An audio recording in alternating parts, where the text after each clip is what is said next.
Sound check one, sound check one, sound check one.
Madam Mayor, it's 9:30 and we have quorum.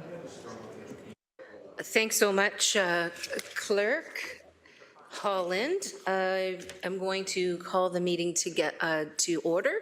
We're now live. Madam Clerk, you have just identified that we do have quorum, that quorum is present. So good morning, everyone. Please stand for the national anthem.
Thanks very much. And the meeting is called to order, of course.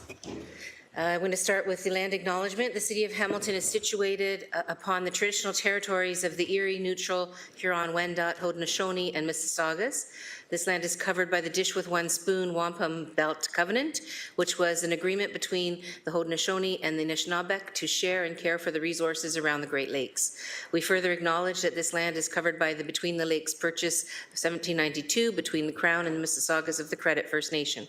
Today, the City of Hamilton is home to many Indigenous people from across Turtle Island, North America, and we recognize that we must do more to learn about the rich history of this land so that we can better understand our roles as residents, neighbors, partners, and caretakers. Members of the public are advised that our meetings are webcast live by the City of Hamilton and temporarily archived on the City's website, that the presentations and reports considered at this meeting are available on the City's website, and that members of the public can contact the Clerk's office to acquire documents in an alternate format. As well, a reminder that all electronic devices are to be switched to a non-audible function during Council meetings. Members are reminded of the 5-minute time limit, which will be very important today by the looks of the size of our agenda, which will be adhered to during this meeting. Members can submit another request to speak, of course, if they require more time to ask questions or make comments. So, Madam Clerk, are there any changes to the agenda? Yes, Madam Mayor. There are 3 correspondence items with changes to their disposition. Item 5.4, with a change to be received and referred to the General Manager of Planning and Economic Development for appropriate action. Item 5.5, correspondence from Elizabeth and Roy Cabral with a recommendation to be received. Item 5.9, correspondence from the Honourable Stephen Clark, Minister of Municipal Affairs and Housing, with a recommendation to be received. There are 2 added correspondence items. Item 5.28, correspondence from the City of Toronto respecting an update on Bill 23, with a recommendation to be received and referred to the General Manager of Finance and Corporate Services and the General Manager of Planning and Economic Development for appropriate action.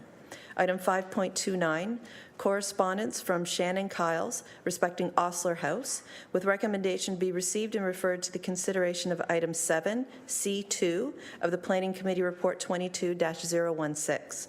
There are 2 revised motions, 7.7, appointments to the Hamilton Conservation Authority Board of Directors, and also motion 712 with an amendment to Appendix A of Item 4.1 of the August 26, 2021 Council minutes. There are 3 added notices of motion. 8.1, a sustainable and generationally equitable funding formula for the City of Hamilton's water and wastewater stormwater system. Item 8.2, the Grand River Conservation Authority Board of Directors. Item 8.3, impacts of Bill 23, More Homes Built Faster Act. There is one added bylaw, bylaw number 275, a bylaw to establish the 2023 water and wastewater storm fees. That is all the changes for today. Thanks very much, Clerk Holland. May I have a motion to approve the agenda as amended? Thank you, Councillor Huang. Seconded by Councillor Francis. Is there any discussion on the agenda as amended? Seeing none, I will then ask for you to cast your vote on the acceptance of the agenda as amended.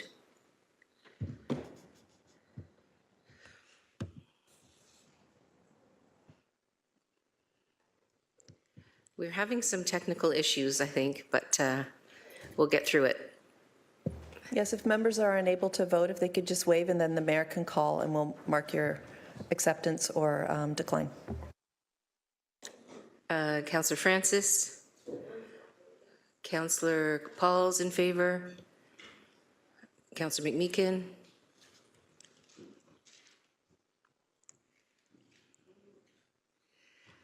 That passes 16-0. Thanks all very much. Members of council, are there any declarations of interest?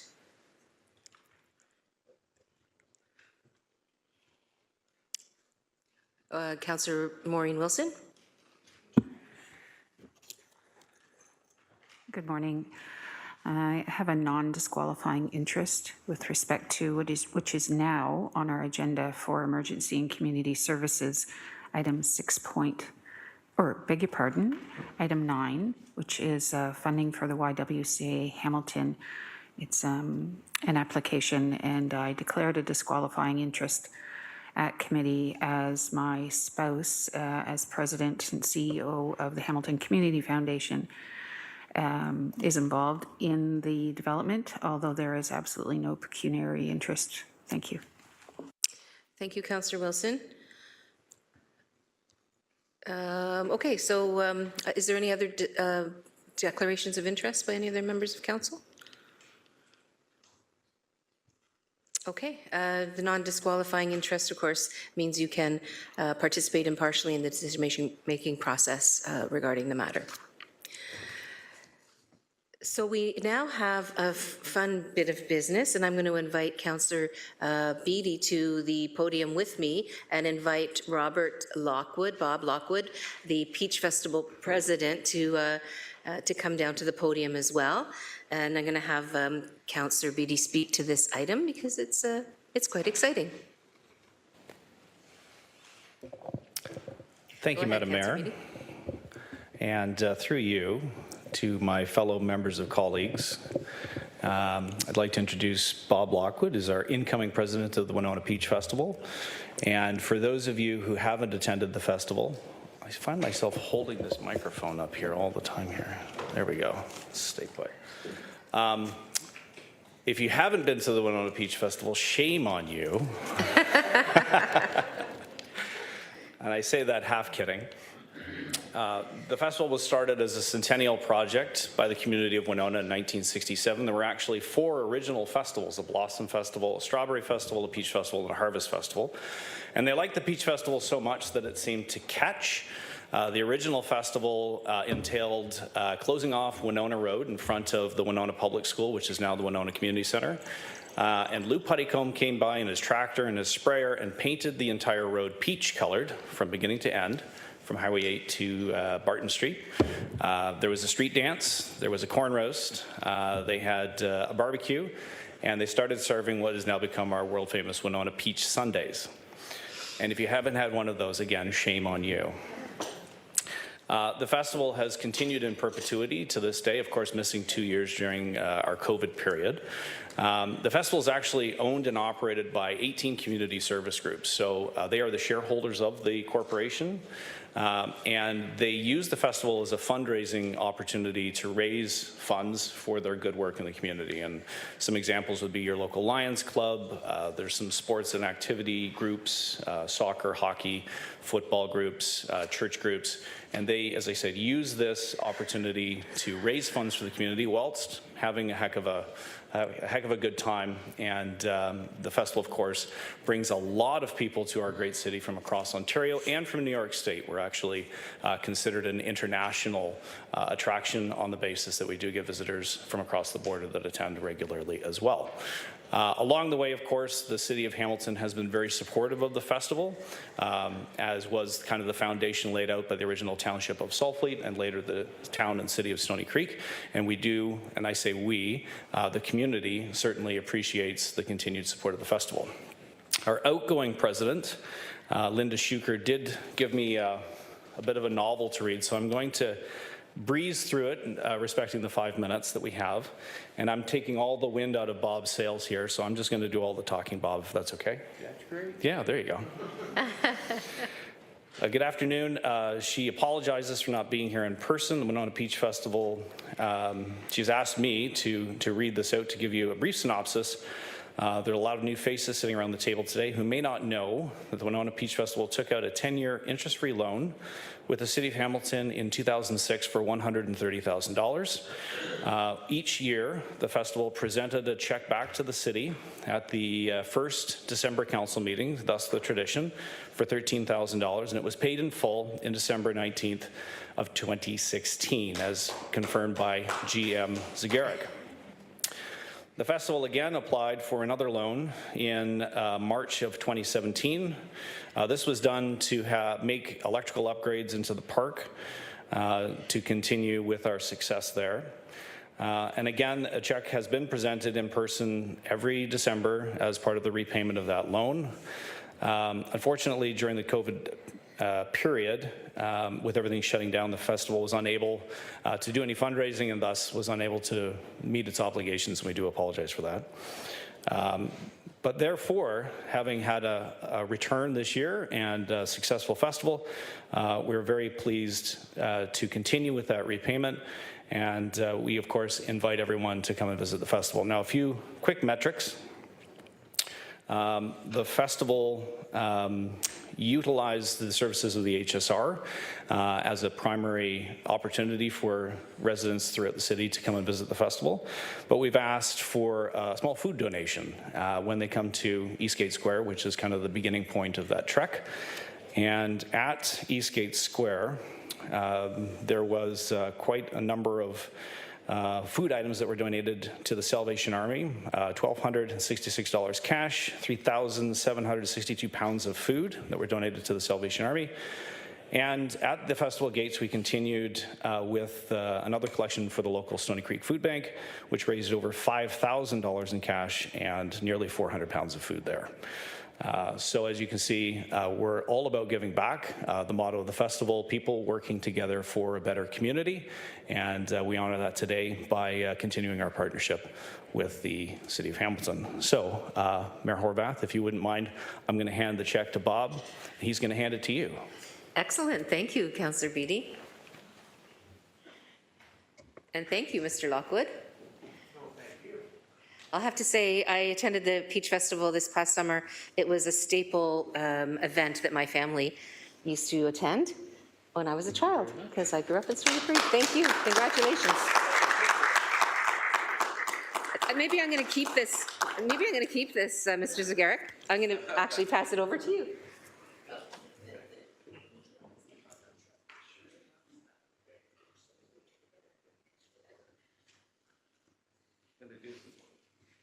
I guess I should have kept it for the picture. Well, you could have. I could have. We can get it back from Mike. Thank you. Thank you so much. Thank you very much.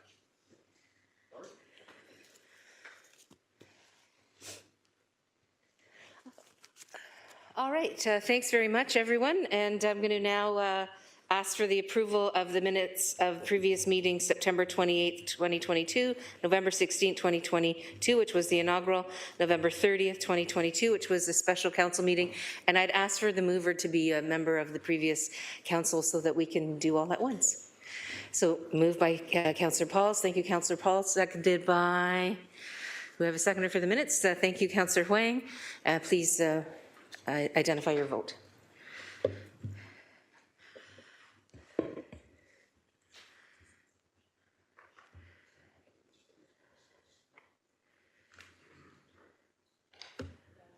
I actually didn't, I didn't ask if there was any discussion on the minutes, and I apologize for that. Is there any discussion on the minutes? Okay, that's great. And we have Councillor Francis identifying that he's voting in favor. Are there any other councillors that haven't been able to have their vote identified? All right. That passes then 16-0. We are now on to communications. Councillor Maureen Wilson, may I have a motion on the communications items? Yes, it's moved by myself, seconded by Councillor Alex Wilson, that Council Communications 5.1 to 5.29 be approved as presented. Thanks very much. Is there any discussion on the communication items? Councillor Nan, and then Councillor McMeekin, and again Councillor Maureen Wilson. Councillor Nan? Thank you. Through you, Mayor, just on correspondence 5.2, which is correspondence from Honourable Steve Clark, Minister of Municipal Affairs and Housing, in response to your letter requesting additional financial support to address the housing crisis, or perhaps it was a letter from the previous term of council, I'm not sure exactly. But fundamentally, the overview for the public is the commitment to addressing homelessness issue was stated by the province. However, they have declined to provide any additional funding to the City of Hamilton. So as we and other municipalities continue to face the reality of having more and more of our residents visible to us, either in the form of encampments or in the form of our overextended shelter system that is struggling to keep up with the demand that is here in terms of the need and the growing number of people who are facing economic insecurity and precarity that is leading to homelessness. I think it's absolutely disappointing to hear from the Minister of Housing that they are declining to provide additional funding towards the solutions that are known from a health perspective to accommodate not only success in our municipality and throughout our communities, but most importantly, coming out of this pandemic, there ought to be a shared governmental understanding about what recovery looks like, and to dislodge our housing crisis from the ongoing impacts from the recovery of the pandemic is short-sighted. So just comments, Mayor, I'm highly disappointed. So there's a very pared down words on my behalf to the minister declining providing additional funding. Thank you. Thank you, Councillor Nan. Councillor McMeekin? Thank you, Your Worship. I'll be very brief. I agree with all the comments my councillor to the right of me has just made. And I just want to pick up on the tenor of generic tenor of the comments that we're being inundated with from other municipalities, drawing particular attention to the city of Mississauga, which I believe is 519, where they say quite unequivocally that on the bottom of page 5, fortunately, the city has been planning for growth well beyond its regional allocation of 100,000 units. So no city planning policy changes are needed to reach the provincial government pledge. That seems to be a tenor throughout the letters, correspondence addressed to council. Obviously, some cumulative outrage, a sincere and authentic several expressions of concern, but fundamentally, the point is being made that in many cases, if not most cases, municipalities are already doing the right thing. And I think that's important to note. I recall in passing that one of the questions that we asked our senior staff at one of the several points where we were discussing Bill 23, there were many, was what's the status of the number of housing units that are currently online. I think the province has said you need 42,000. I may or may not be correct on that. But the answer we got back was that we're 34,000 already in Hamilton, either there or well on their way there or committed to being there. So it really highlights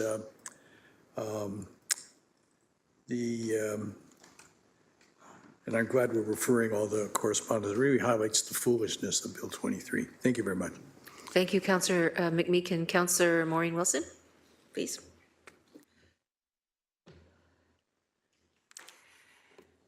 Thank you, Mayor Horvath. It would be my preference this morning that we would read into the public record every single word and every single sentence before us from conservation authorities.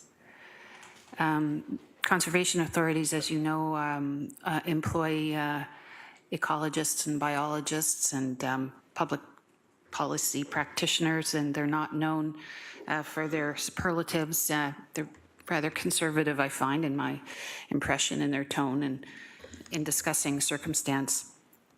But I think what they're writing to us about is that for every action, there is a reaction. And the one thing about the environment and policy actions of great consequence is often their impact, the reaction to the action, is not felt for a generation. And therein lies the difficulty of accountability. We can't really remember who decided 20 years ago to do X, but people who are younger than I am are having to live with the consequences of X. So to that end, I feel obliged to read into the public record just a portion of that which is set out in 5.21, where the Niagara Peninsula Conservation is providing its comment on the proposed changes to the Ontario wetland evaluation systems. At present, this science-based system outlines a process and a set of criteria to define, identify, and assess the functions and values of wetlands in Ontario. Ontario conservation authorities rely on this proven scientific methodology. This information is used for making decisions. Science is used for making decisions for the purposes of public safety, natural hazard prevention and management, to regulate wetlands for flood attenuation, natural storage capacities, and preventing shoreline erosion. The NPCA is particularly concerned about the implications of the proposed changes.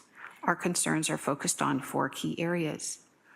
Wetland complexing has been entirely removed from this process. Reproductive habitat and migration, feeding or hibernation habitat for endangered or threatened species sections and scoring have been entirely removed. It is unclear who the decision maker is and who will ensure evaluations are done by qualified professionals following these protocols. And it is unclear from the posting who will maintain an appropriate mapping inventory of wetland classifications.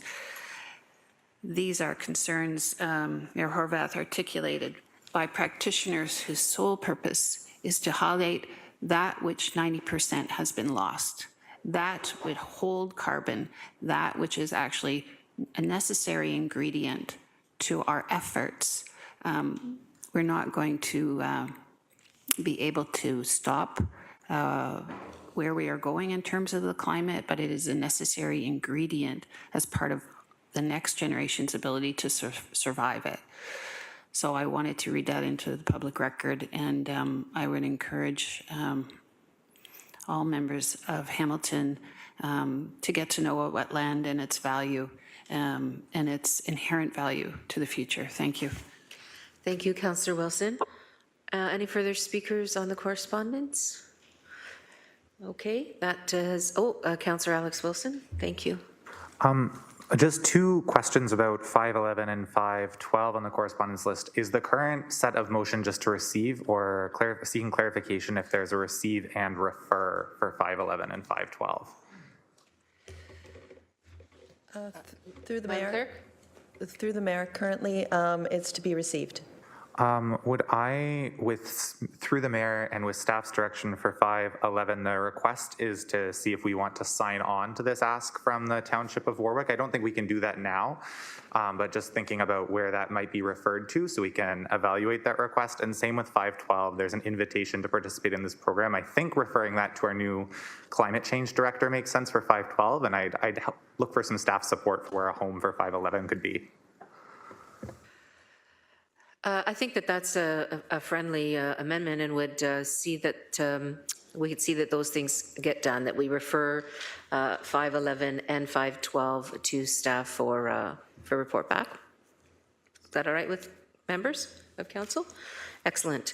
Okay then, so with those small amendments, And no further speakers. Can we have the vote on the correspondence, please?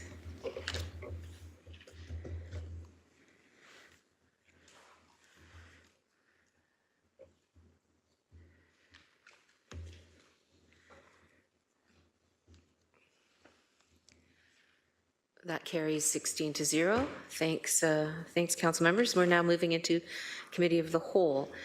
Councillor Maureen Wilson, may I have a motion to move into Committee of the Whole, please? Certainly moved by myself and seconded by Councillor Alex Wilson that council move into Committee of the Whole for consideration of the committee reports. Thanks very much. Council members, please note your votes.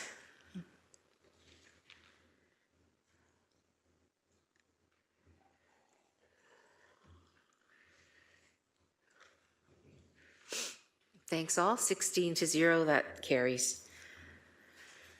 The first committee report is General Issues Committee Budget Report 22-019, November 21st, 2022. Councillor Clark, may I please have a motion to receive and approve the recommendations within the General Issues Committee Budget Report?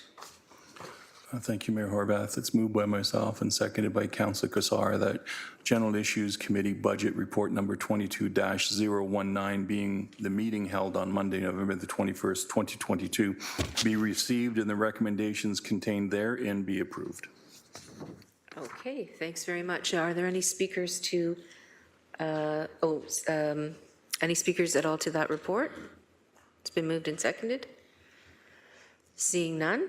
Can we now have council members vote on the report and the recommendations contained therein?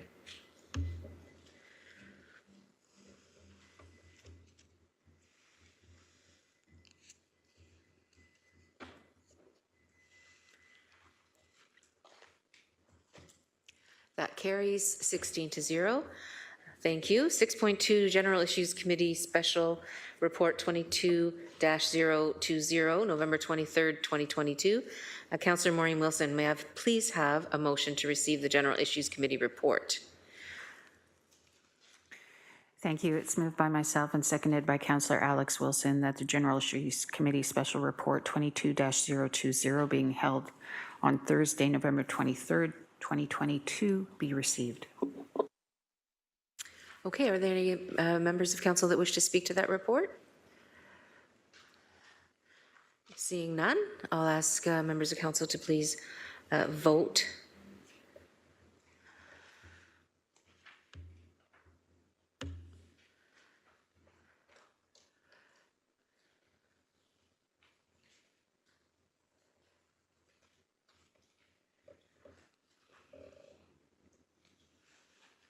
Councillor Jackson is in favor. Excellent. That also carries 16-0. Thanks very much. 6.3, Board of Health Report 22-010, November 28, 2022. Councillor Maureen Wilson, may I please have the motion to receive and approve the recommendations within the Board of Health report? Thank you. It is moved by myself and seconded by Councillor Alex Wilson that the Board of Health Report 22-010 being held on Monday, November 28th, 2022 be received and the recommendations contained therein be approved. Thanks very much, councillors. We have one member of council that wishes to speak to this at this point. Councillor Clark, please go ahead. Thank you very much, Chair Horvath. It's with respect to item 4 on the public health agenda. This is the reduction of FTEs dealing with the mentally ill and addiction. How are we absorbing this loss of FTEs? Thanks, Councillor Clark. I'm not sure who would be, General Manager Burden? Angie Burden, General Manager of Healthy and Safe Communities. Through you, Madam Mayor, to the councillor. There was conversation at Board of Health this past Monday that although the FTE loss is significant, is also minimal in terms of a small, I think it's a 0.5 FTE. And there are other programs by community partners that provide similar services. So it speaks to the reduction or it speaks to the gap between need and demand for the service. But that was the answer that was provided by Board of Health. And I believe that Dr. Richardson is also on the line today if she has anything else to add. She's right beside you. Dr. Richardson, if you have something to add, could you please do so?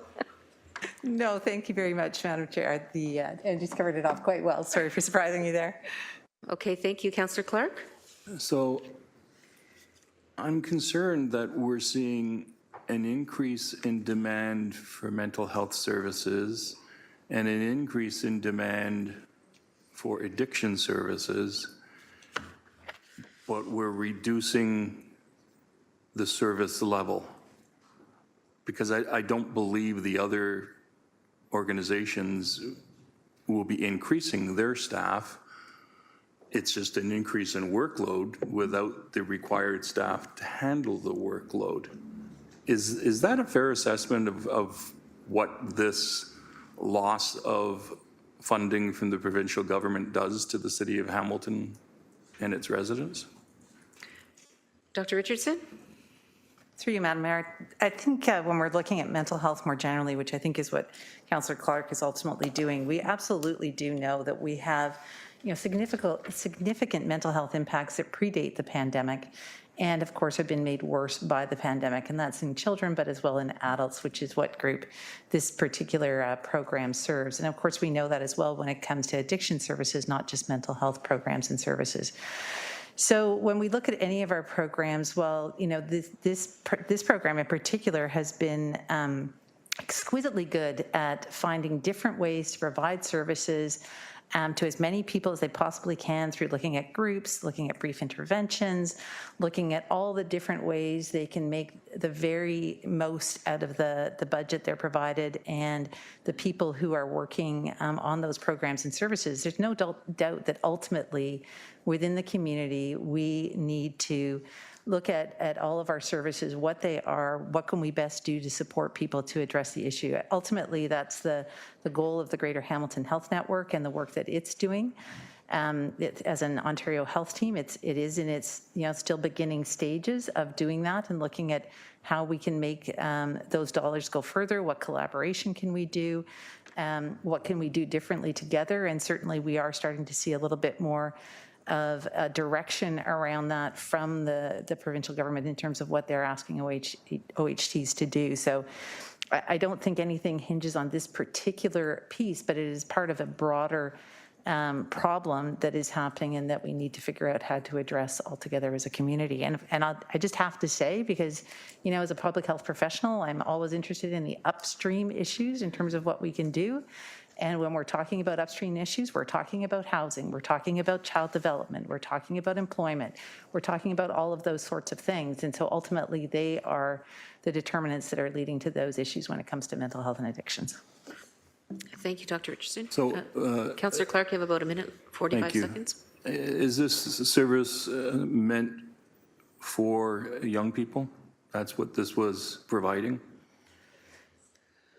Dr. Richardson?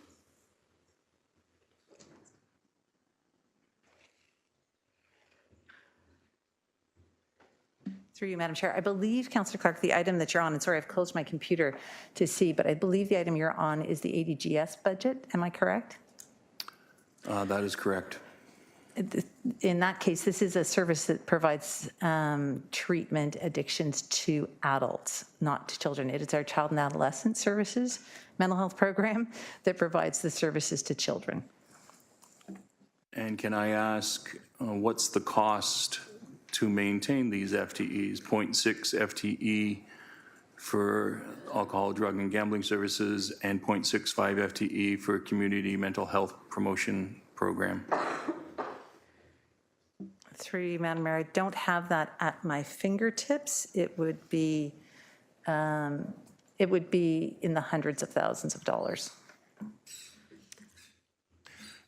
Mayor, I'm concerned that we're allowing this to occur and that we're not looking for the ways and means to maintain these services. I'm happy to listen to the rest of my colleagues, but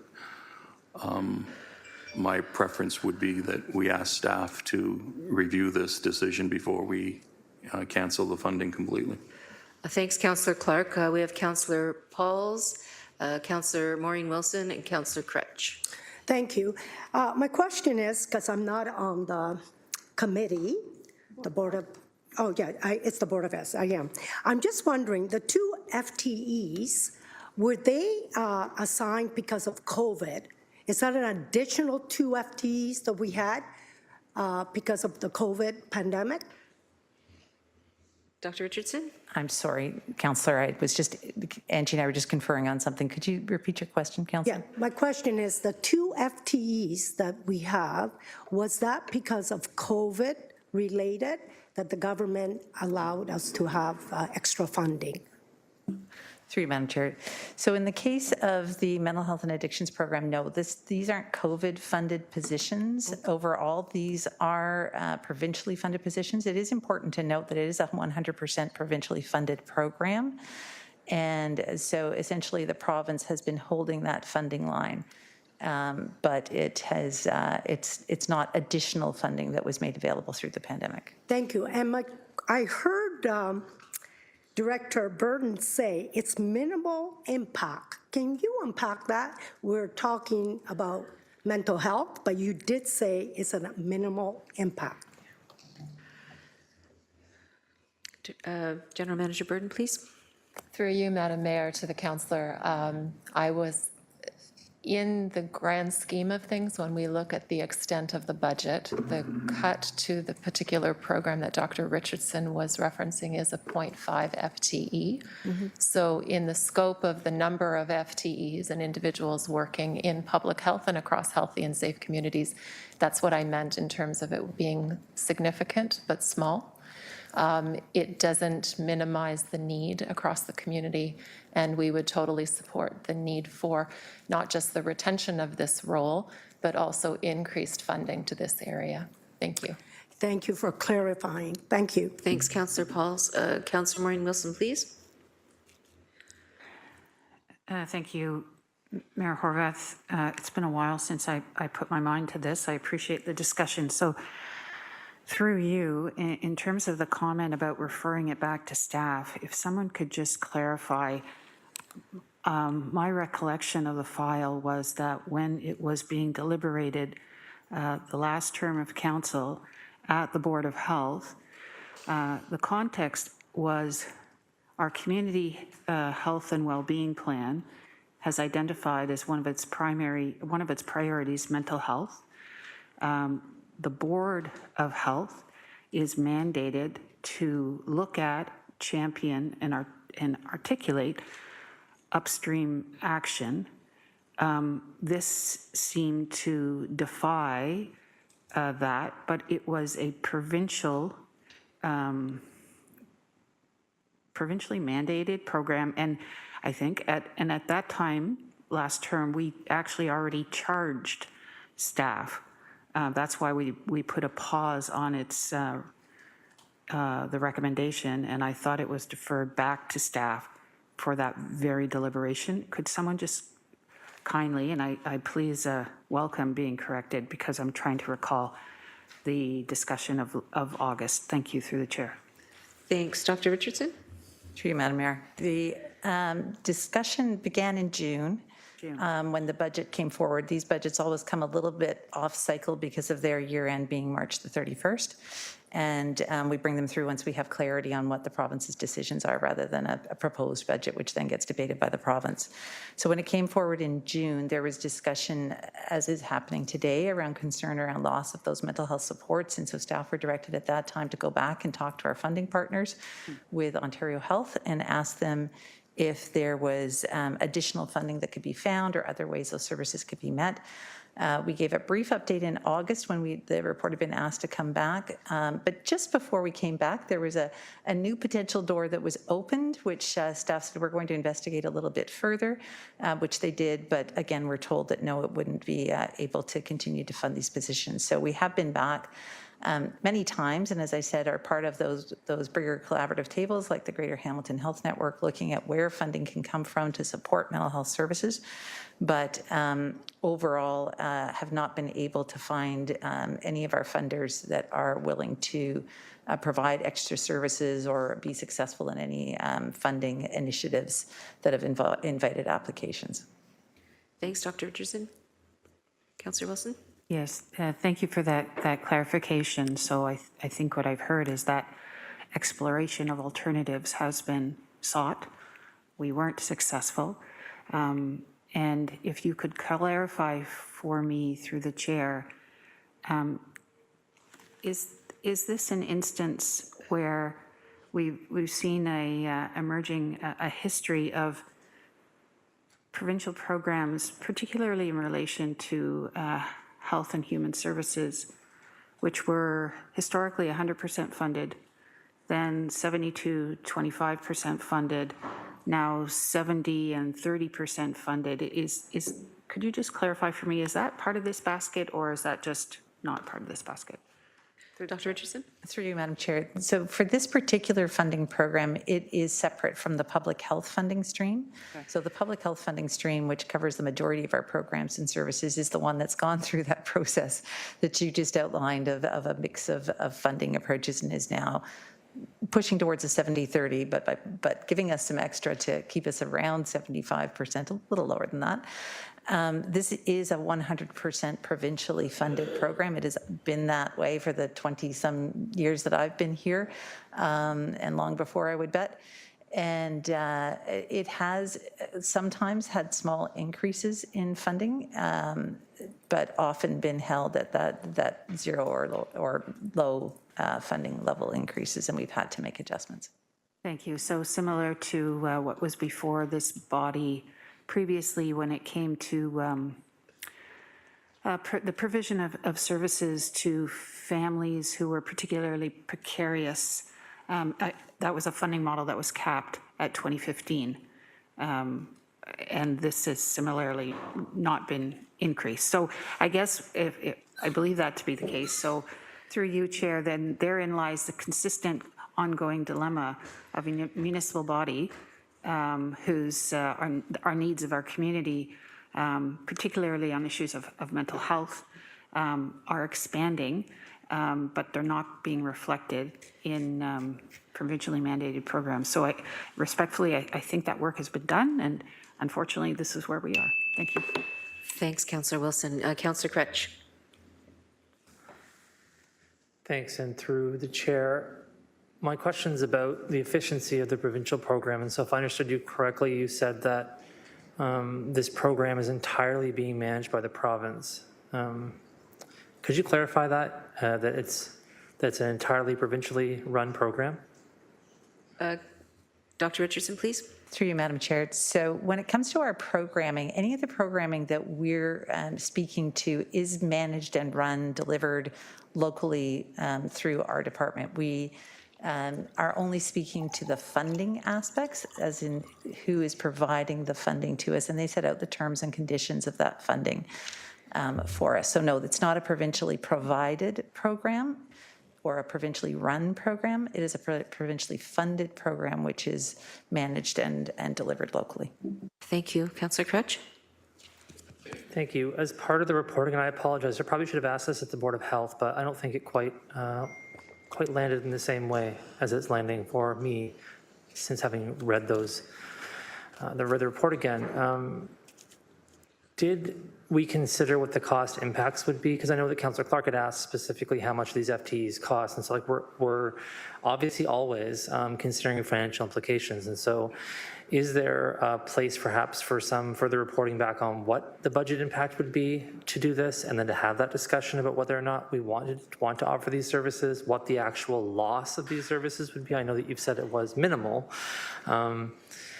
but I just don't understand the scope of these programs as they relate to our larger programs with respect to community health. I know this one's about promotion. I don't understand how it relates to addiction, alcohol and gambling in terms of the scope of that program. Has that analysis already been done and in terms of the impact? And have we had a report back about the cost impacts? Dr. Richardson. Through you, Madam Chair, if I'm understanding the question is in regards to the financial impacts of retaining the 1.25 FTE. The report does outline the challenges in terms of, wait lists, in terms of seeing new appointments. It does talk to the challenges in terms of follow-up appointments for those with mental health disorders who are undergoing counseling. It is complex. You're quite right, Councillor. The ATGS program itself has at least 4 funding streams and programmatic streams, but all go to do mental health and addictions work. In terms of the dollar impact, I'm just opening the June report that would be there. Roughly for 1.25 of our professional FTE, we would be looking at about $150,000 in terms of the impacts, give or take. So that's the kind of ballpark we're talking about. Councillor Crutch? Thank you, Dr. Richardson.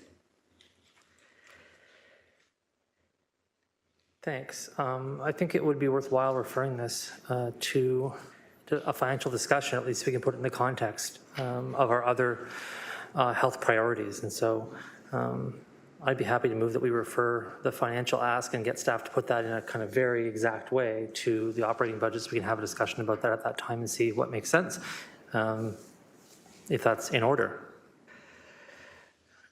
So to lift that particular recommendation from that particular report, Clerk?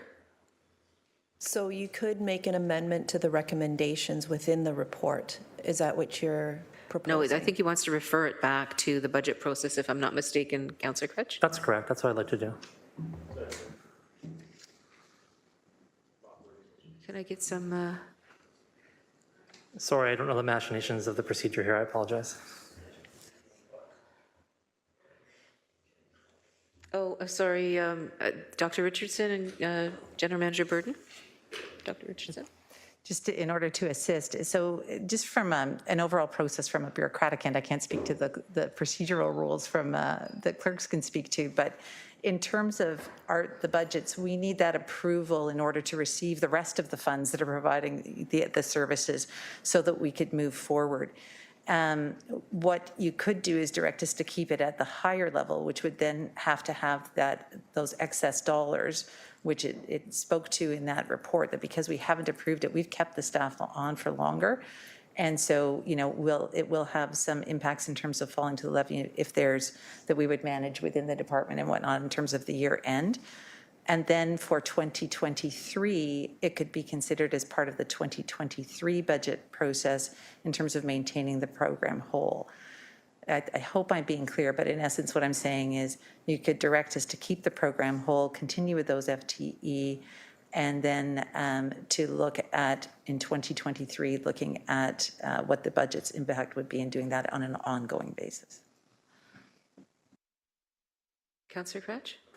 What's the 2022 levy impact of doing that? Because I presume that the roles are ongoing, and so if today is December 7th, if it is the impact just from December 7th to the 31st in terms of the 2022 budget?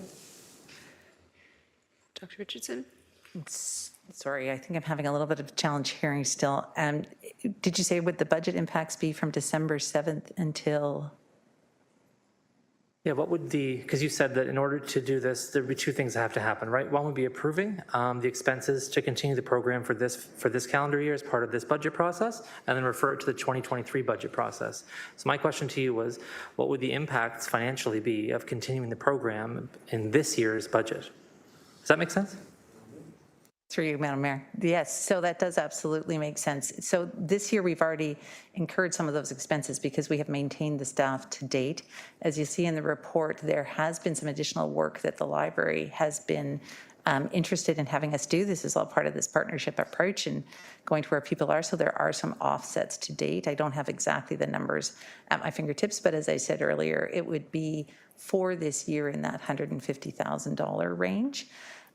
So we would continue that again into the 2023 year, as we do with all our programs and services. With whatever decision we have, we continue forward, and then would reconsider that during the budget process for the 2023 year. I will let you know, because this budget is offset from the usual city cycle, that doesn't mean you wouldn't see another report in June of 2023 looking at what the budget might be again. So that might be a bit confusing because it's always off here, but there would be impacts in this year of up to about $150,000.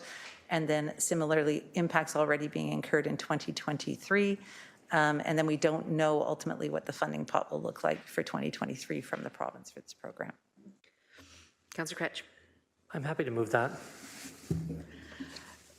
So can you please articulate for the clerk so that they can put something on the screen, exactly what it is that you're moving? Well, good luck to me. And so I think what I'm moving is that we continue the program and that we refer the costs for the 2023 costs to the operating budget for 2023. Like, that's in essence, I think, what I'm saying. We continue the program and evaluate the costs in 2023 for the program. There's an input from General Manager Zagarek, please.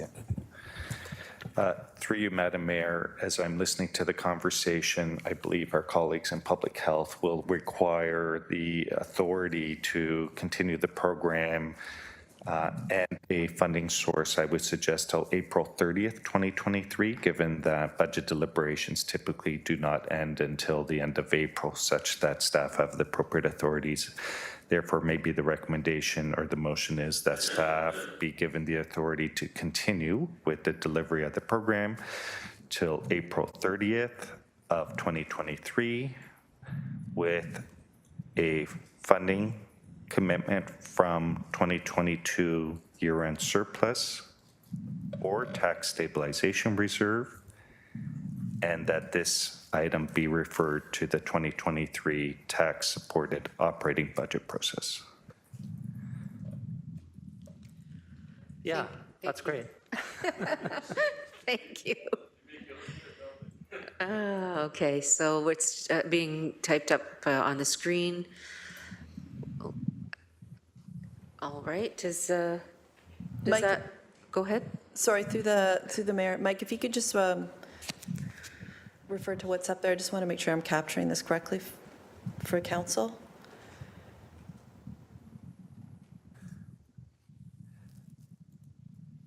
Through you, Madam Mayor, the first sentence may be until April 30th, 2023.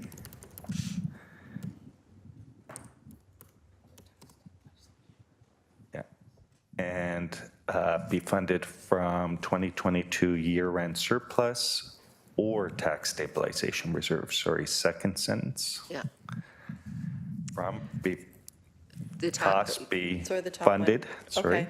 Be funded from the year-end surplus? From the 2022 year-end surplus or tax stabilization reserve rather than fund. Year-end surplus. Perfect. Is the tax rate stabilization fund correct, Mike? Reserve rather than fund. Thank you. Excellent. Thank you, Claire And Holland. then, sorry, and then do you need the second part or no?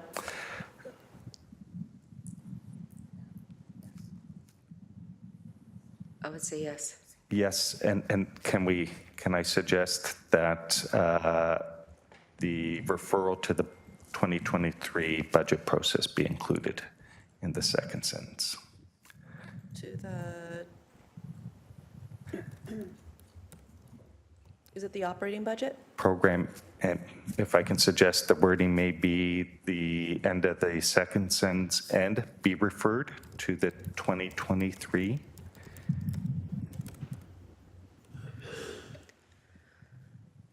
Tax supported operating budget.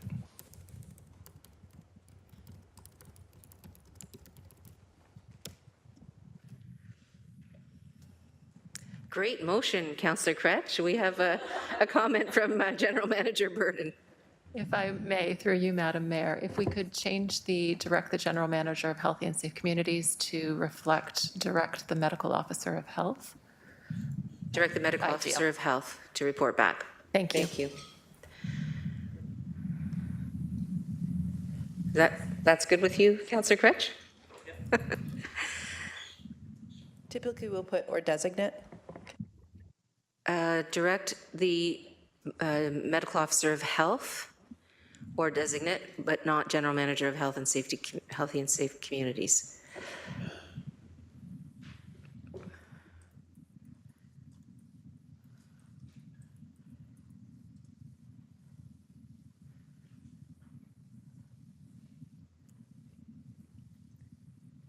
Okay, thanks very much. That makes sense. Okay, great. So there's a motion moved by Councillor Kretsch. We might as well take it now if that's the will of council. That'd be great. And do you have a seconder, Councillor Kretsch? Seconded by Councillor Clark. Please indicate your votes, council members. Thank you.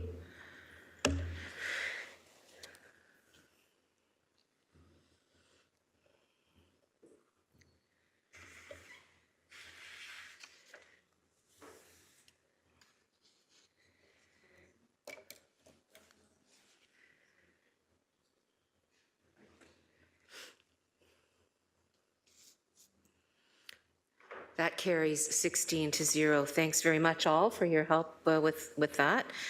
Are there any other items within the report that members would like to speak to or have voted on separately from the Board of Health report?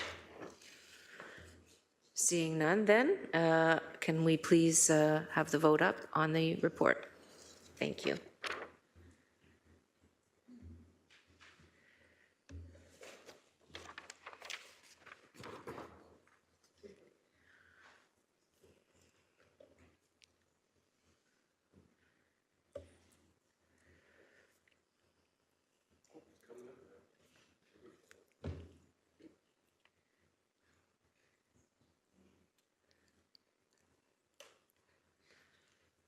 That carries 15-0. Thanks, everyone.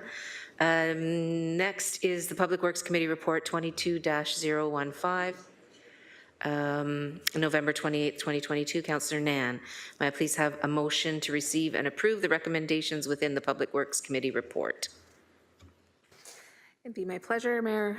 Moved by myself and seconded by Councillor Pauls that the Public Works Committee Report 22-015, being the meeting held on Monday, November 28th, 2022, be received and the recommendations contained therein be approved. Thank you. That's been moved and seconded. Are there any items within the report that members would like to speak to, amend, or have voted on separately? Seeing none, we'll move to the vote. Thank you very much.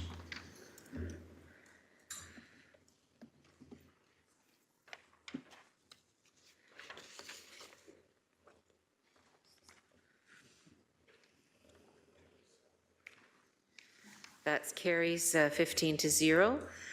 We're now on to item 6.5, Planning Committee Report 22-016, November 29th, 2022. Councillor Maureen Wilson.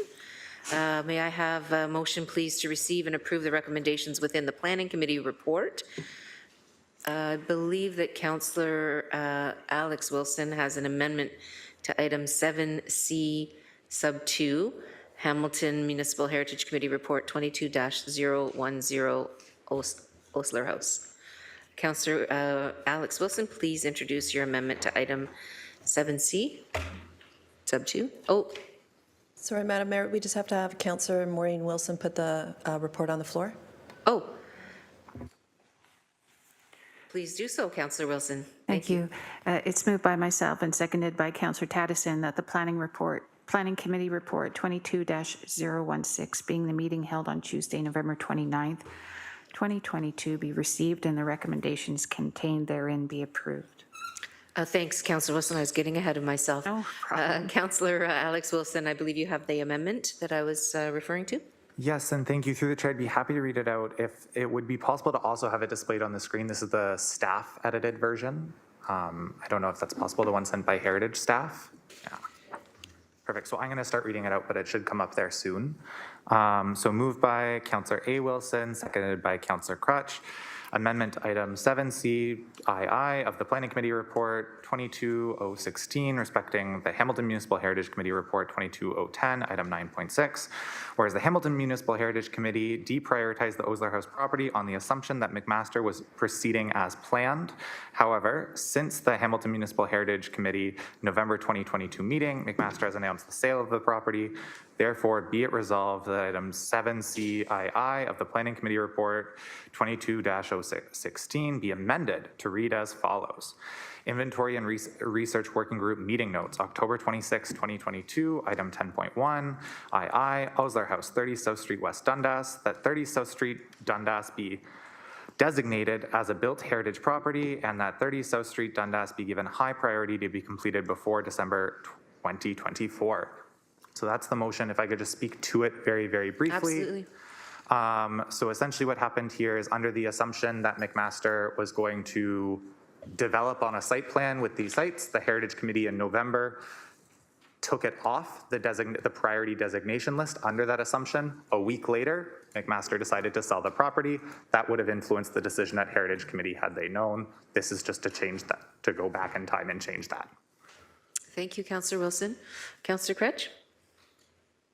Just quickly, yeah, that's true. I'm the representative for the Municipal Heritage Committee, and I just wanted to be like, indeed, I was there. That was all said. Cool. Thank you. I think that there's a comment from General Manager Thorne. Yes, Jason Thorne, General Manager, Planning and Economic Development, and through you, Madam Chair, just a small typo in the language that staff had presented. I'm going to ask Chief Planner Robichaud just to request a small amendment to what's on the screen. Go ahead, Chief Planner. Steve Robichaud, Director of Planning and Chief Planner. Thank you, Mr. Thorne. It should say non-designated property because the property is not being designated. It is currently on the inventory of heritage properties, and the intent is to uplift this property to the registry. And then as per recommendation 2, staff will undertake the process and report back to Municipal Heritage Committee as to whether or not the property should proceed to designation. So I apologize for the confusion, but the clerk has now corrected it to say a non-designated property. Thank you very much. Thank you, Mr. Robichaud. Is that satisfactory, I'm going to assume that Director Robichaud's knowledge of this is superior to mine. Well, that would be wonderful. Okay, so I think that's clear then. So we'll vote on the amendment. Okay, I Seconded just by want to Councillor clarify, Cretch? Councillor Cretch is the seconder. Yes, Okay. Councillor Cretch is the seconder.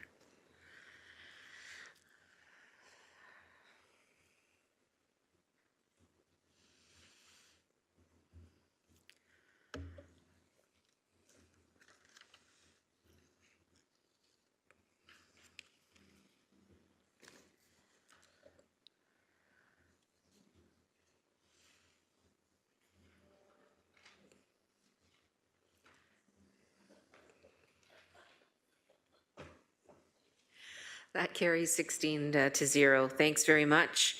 Back to then the report as a whole. Are there any other matters that people would like to speak to, or shall we move ahead? Okay. Seeing none then, we can now ask for councillors to identify their support for the remainder of the report as presented.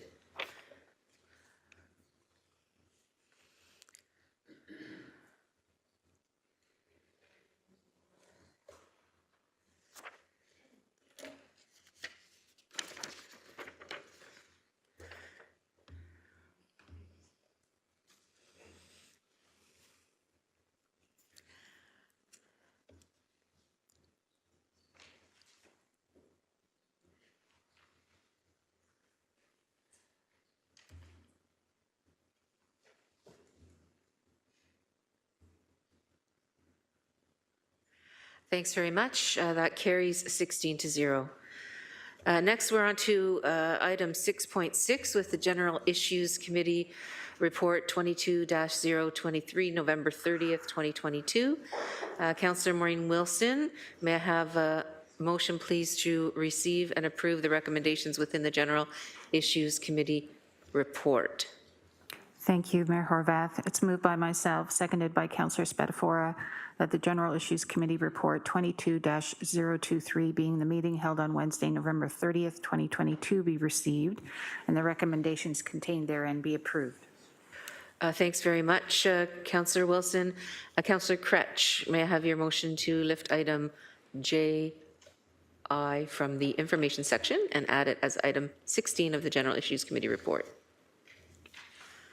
Sure thing. And could I have maybe the clerks put up some of this stuff on the screen as it's going, because it's like a lot of magic. There'll first be a lifting, then there'll be an amending, then there'll be a moving.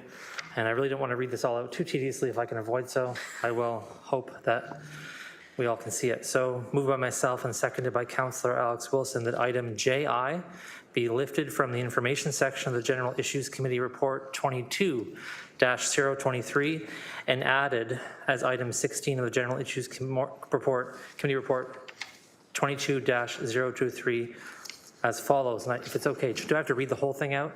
No, okay, cool. We already saw this motion.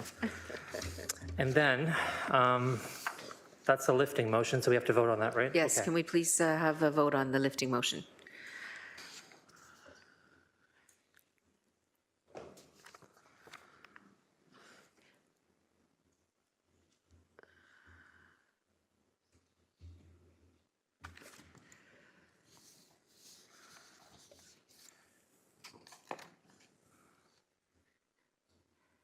That carries 16-0. Go ahead, Councillor Kretsch. Okay, now the next step, amending. And so I'll read the amendment out. And again, if we could put that on the screen, that would be super helpful. Oh, okay. So, pardon me. Step 2, put the original motion on the floor as it was originally presented as part of the agenda, moved by myself and seconded by Councillor Alex Wilson. So you have to move to do that. Can councillors please vote on, so we now speak, we now put Oh, the now I put the amendment. amendment on. Okay. Okay, because Cool. it's on the floor, Thank you for your guidance. I on the appreciate it. table. So that's the one on the screen here. Moved by myself, seconded by Councillor Alex Wilson, item 16, the General Issues Committee Report 22023 be amended to read as follows. An increase to councillors' office budgets. And it's whereas residents of the City of Hamilton expect their elected representatives to deliver a high quality of service. Whereas residents of the City of Hamilton expect their elected representatives to communicate by phone, email, text, and through social media. Whereas in the current labor market, competitive wages remain one of the most important ways to attract and retain qualified staff for councillors' offices. Therefore, be it resolved, A, that office budgets for all city councillors be increased by $40,000 per calendar year. B, that there be no increases as a result of this resolution to the salaries of individual members of City Council. And C, that this resolution be referred to the 2023 tax-supported operating budget. Okay, we have amended motion on the table from Councillor Kretsch, seconded by Councillor Alex Wilson. Is there any discussion? We have Councillor Clark, please. Thank you, Mayor Horvath. So item A, that office budgets for all city councils be increased by $40,000 per calendar year. So every year we're getting $40,000 more.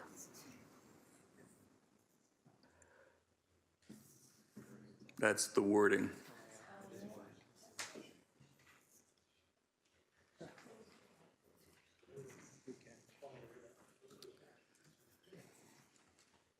So it should be increased by $40,000 in 2023, and then it proceeds to the 2023 operating budget. Thank you. That's a friendly amendment then. Thank you, Councillor Clark. Councillor Danko. Thank you, Mayor Horvath. Really appreciate Councillor Kretsch for putting this amended motion on the floor, for taking the feedback from council. You know, the ebb and flow of constituent work in the office kind of changes over the seasons. So in the fall, it's neighborhood leaf complaint season, back to school parking season, the winter, snow plowing season, the spring, pothole season.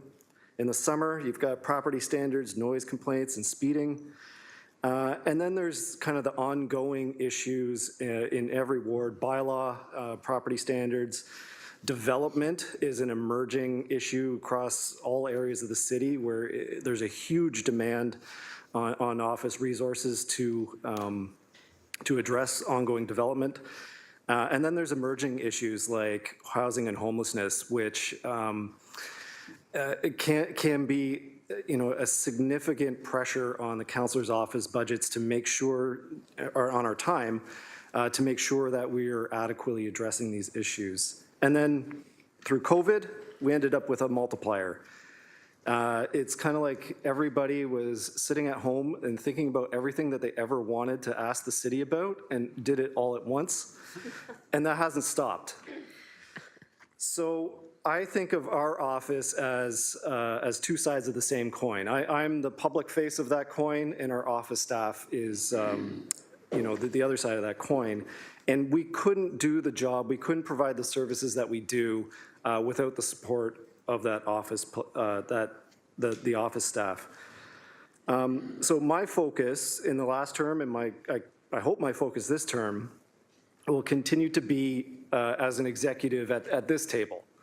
Leading a $2 billion a year corporation with 6,500 employees, but I can't do that without adequate support from the office staff. And I think right now, we do not have the finances available in our office budgets to adequately staff 2 full-time staff members in order to provide that service. And I think that every office in the city should have the resources to have 1 full-time senior person, 1 full-time junior person. And I think the motion that's on the table now, when it's referred to the budget, will give us the ability to do that. I do appreciate the referral to the 2023 capital budget. I think this is good governance. In the past, we've seen, theatrics around the office, around the capital budgets, the city budgets, where in-year increases would be approved, and then the same councillor would stand up at budget time and say, we have to, there's too many taxes, we need to cut services. Well, they already got their approvals approved. So I think this is good governance. It's the right way to go about it. And I don't think it's any secret with all the pressures that we're facing this year. It's going to be a difficult budget season. We're looking at 6-7% tax increase on the levy, and that doesn't even include the unknown tax increase that we're going to have to pass on because of the provincial government right now. But I will say now on the record that I will support this modest increase when it does come to the 2023 operating budget. I think it is modest. I think it's reasonable. And if I multiply it out, $600,000 annual increase on a $2 billion a year budget. If it is levy funded, which it doesn't necessarily have to be, but if it is, it's roughly 0.6% of the levy. And I would be prepared to be able to point to that along with all the other pressures to my residents that I represent and explain to them why this increase is important to them and how it will help improve the services that we offer. So very supportive of this, and once again, just thank Councillor Crutch for the amendments and for the discussion with everyone around the table. Thank you. Thanks, Councillor Danko. Councillor Jackson, please. Thank you, Mayor Horwath. And I was away last week, out of town. But prior to that, I had an opportunity when I first heard of this motion that Councillor Crutch and Councillor Alex Wilson forwarded. I must admit, I first had a minor angina attack, and then I decided to make sure I had a chance to meet with both of them individually over the last couple of weeks, which I had. And I wanted to understand sincerely where they were coming from. And both of them had indicated to me, I'm not speaking for them, but if I interpreted correctly, Mayor Horwath, they both said amongst many issues they campaigned on, one of them was for additional resources and better communication and services from their ward offices to their constituents if they were fortunate enough to be elected. And I thought that was germane and understanding. I shared with them conversely and contrarily, though, that I didn't campaign on increasing my office budget. budget, and I was fortunate enough to get reelected in Ward 6. I had campaigned on other issues, programs, projects that my ward has come to expect and enjoy and want to see next phases of to completion this next term of council. So there we are. We had two extremes in terms of how to approach this issue. And the original optics of the increase that was proposed and the equalization component as well was just unfortunately just unacceptable and unsavory to me. But I wanted to keep, which I promised Councillor Kretsch, I'd keep an open mind. And I really appreciate where we are today. And I want to commend both these two newcomers, Councillor Kretsch, Councillor Alex Wilson, for coming forward with this compromise. I can tell you, Mayor Horwath, for the honored years I've been here, my two assistants, Samantha and Nancy, one full-time, one part-time, those two women are maxed out. They never complain. They provide exemplary service to the nearly 40,000 residents of the East Mountain. I'm so proud of them. But I can tell you sincerely, the amount of work, the enormity, and the expectations in the community of their local government providing service and accessibility has grown, even in the years that I've been honored to be on council. So I will definitely be supportive through the 2023 budget process of this modest amount as well once we get there. And then once we measure the fact against the current 6.9% tax levy proposed increase that we're staring at, and I know that in my ward will be an absolute non-starter. People are just coming out of the pandemic to the best of their ability through hardships of the last 2.5 years. So to have had this advanced ahead of the entire global $2 billion corporate budget and the departmental presentations would have been, I feel it would have been not the right way to go. But I want to commend them both. And lastly, Mayor Horwath, the B section that says there'll be no increase as a result of this resolution to individual member of council salaries and benefits. That was my suggestion to Councillor Kretsch. And he immediately accepted it and said, absolutely, we need to make it crystal clear, Mayor Horwath, to the public that this is for office resources, enhancing the compensation for the workers in our offices that are serving our constituents. So I just want to say how wholeheartedly I'm happy that getting off further on the right foot with this new term of council, this is absolutely the most appropriate way to go, and I'm fully supportive. Thank you, Mayor Horwath. Thank you, Councillor Jackson. We now have Councillor Nan. Thank you. Through you, Mayor, also proud to support the recommendation that, or the motion that's here. I was happy to support the original as well. And I think that what my colleagues have been expressing around the table, both in the initial deliberation and also in this one, is the ability of ward offices to meet growing need. And I think the growing need piece is something that we're going to have to hold in balance as a council as we do continue embarking down the path of our 2023 budget process. We've been talking a lot in terms of our city services needing to move towards a needs-based budgeting regime that enables us as governors to make decisions that meet the needs of our residents and their expectations. And this is in suit. That is totally aligned with what is here.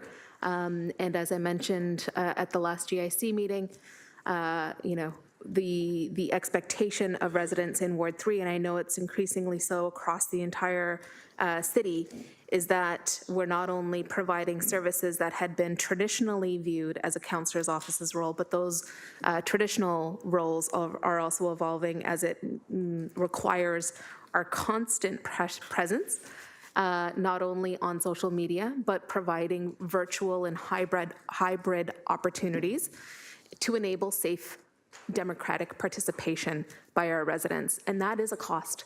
That does take a toll, not only in terms of labor, but also additional resources as well. So thank you. Thank you, Councillor Nan. Councillor Kassar.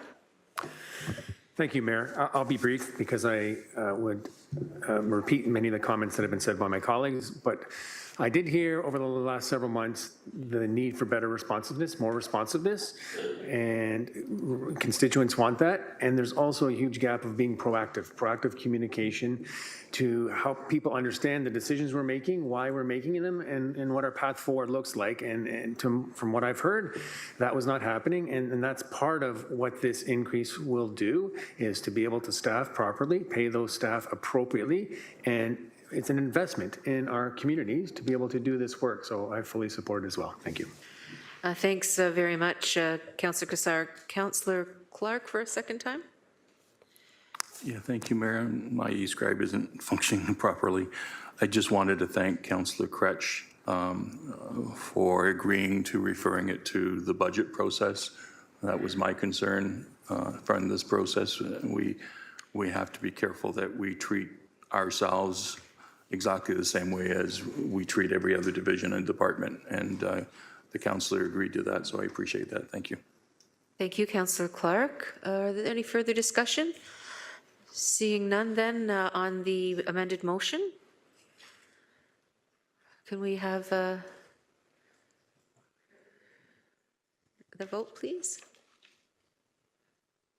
Oh, do we have another amendment? Okay, so we have a vote on this amended motion as is, and then we go to another one. Okay, that's great. So please cast your vote on the amended motion, members of council.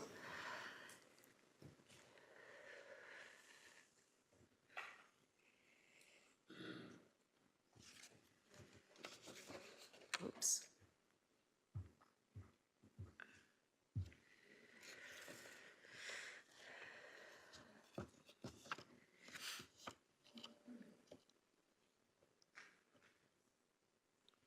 That carries 16-0. Congratulations, Councillor Kretsch, for good work. Let's see where we are here. We have another amendment on the to be put forward by Councillor Clark. I don't know where I am on my little roadmap here, but Councillor Clark, you have an amendment to the report as well. Can you please put it forward? Yes, this is item 12 on the November 30th GIC report. Item E, that the city solicitor be granted delegated authority to renew the liability and property insurance coverages on an annual for 2023 basis, provided premiums do not exceed, and it should say 15%, and it said 25% in the original increase from the expiring term, report back to the General Issues Committee, and I thank Clerk Paparella for catching that typo. And you have a seconder for that motion, Councillor Clark? Or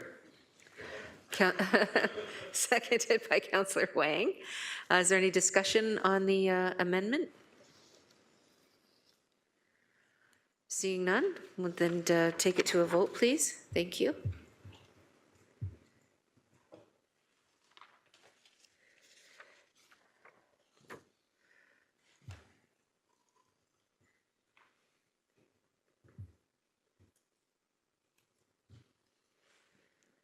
That carries 16-0. Thank you, Councillor Clark. Is there any other discussion or items on this report that, Councillor Jackson, please? Thank you, Mayor Horvath. I keep trying to click my microphone, but unfortunately on eScribe, it's not connecting at this time. So forgive me for putting my hand up once in a while. So just on item 1, again, my apologies to my colleagues because of being absent last week. The Chinook Creek Order, Historical Information Remediation Update. Through you to General Manager Kan, please. I understand that we put in 2 requests to the Ministry of Environment and Parks and Conservation. One was to assist with the resistance we've had at the Chinook Creek to clean up and dredge as per Council's approval and with the permit of the MECP. That was one request. And the second request, maybe more important request, was to be granted the extension. We heard when I was here 10 days ago, we heard Mayor Horvath that there seemed to be empathy from the ministry to what the corporation and council's gone through in being stalled from doing the cleanup since August when the permits and everything was approved to move forward with the contractor. So long preamble, those two questions. Through you to General Manager Kan, where do we stand in terms of the ministry's possible assistance with the resistance at Shadow Creek dredging? And secondly, was an extension granted and for what period of time? Through you, Mayor Horwath, please. Thank you, Councillor Jackson. General Manager Kan. Good morning. Through the chair to the Councillor Carlisle Kan, General Manager of Public Works. I'm here with Director Nick Winters. To date, Councillor, staff continue to engage the Ministry of the Environment in discussions and a formal response to our request. We have not received that to date, but I know that the team met with the Ministry on Tuesday, and then we're also meeting this Friday with it. Director Winters, if you wanted to add some more detail. Thanks, Director Winters. Please go ahead. Certainly. Nick Winters, Director of Hamilton Water Division. Through you, Mayor Horwath, to Councillor Jackson, sorry. We are hopeful to have something in writing from the ministry by the end of next week. We do owe them one document that we're working to get to them by the end of this week, and hopefully that's the last thing that's required. They have been very positive in our conversations recently about the potential extension, so really it's just getting it across the finish line. Thank you, General Manager Kan and Senior Director Nick Winters of Hamilton Water. And just supplementary, Nick, so it sounds promising that we won't be penalized for missing the December 31st deadline from what you've just said. Ministry is going to be supportive of some form of extension. Will the contractor that you had contracted as well, can I presume that same contractor that will have the knowledge of what to do with the dredging, hopefully when it can be underway. They're still on site as well, that whenever this may resume, I'm going to presume now we'll get through the winter first, and if it does presume, it'll be in the spring. Just an update on that through you. Mayor Horwath, Thanks, please. Councillor Jackson. Director Winters. Through you, Mayor Horwath, to the councillor. So we are having positive conversations with the contractor as well. Certainly they have some challenges because they were hoping to get this work done in 2022 and they had different work lined up for 2023.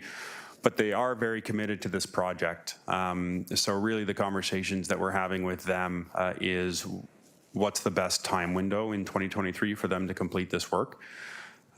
Is it the after July 15th when the typical in-water work periods begin on an annual basis, or do they need to look for potentially something earlier? And that's a conversation we're having both with the contractor as well as with the permitting agencies to see what the most reasonable option to move the project forward is.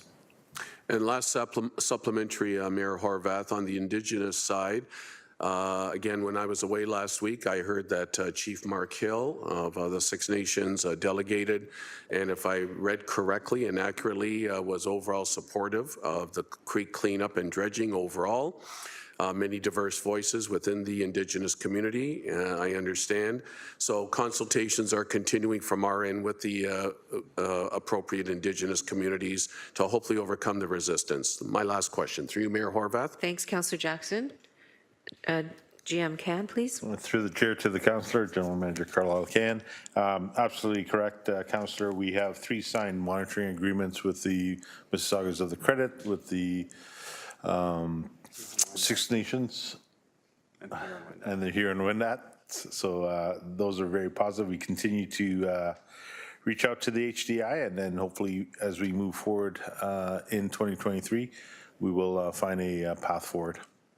Thank you, General Manager. Mayor Horwath, concluding comment. I would like to believe that the overwhelming sentiment across the community is we'd love to get the Shadow Creek dredging and cleanup and restoration done once and for all as soon as possible. Thank you, Mayor Horwath.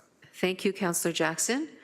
I don't see any other members of council wishing to speak to this. Councillor McMeekin, please go ahead. Thanks, Your Worship. Just building on Councillor Jackson's comments, not only is there an overwhelming desire to see this thing resolved, but there's a real frustration that we're having so much difficulty. I was buoyed by the comments of Chief Hill when he was here. I appreciated his thoughtful suggestion that there are other parties, including those on the reserve community, who need to sort this through. And I know you're working hard to move that forward.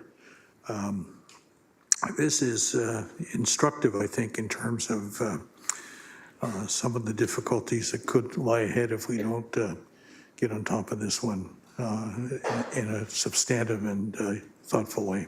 Thanks. Thank you, Councillor McMeekin. Any further comments? Well, we'll then go to the report itself. Now, I forgot who moved it in the first place. It was moved by Councillor Maureen Wilson and seconded by Councillor Spadafora. Thank you, Clerk Pilon. We'll have the vote. As amended, yes. Thank you, Councillor Jackson.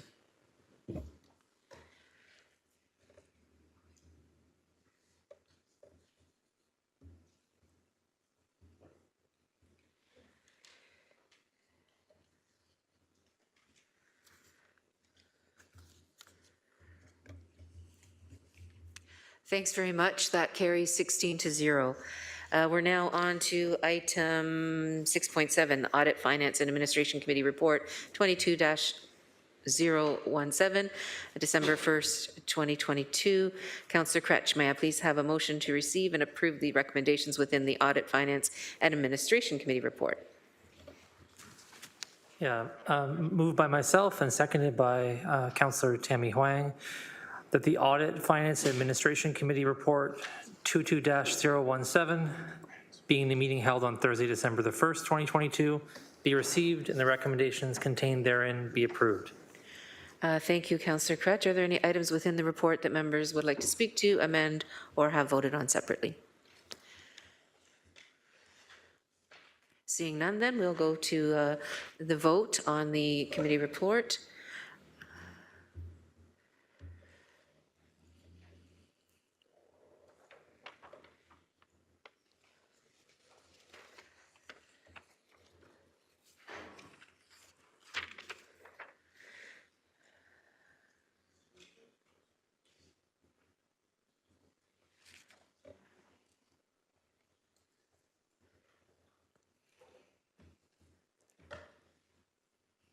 Thanks very much. That carries 16-0.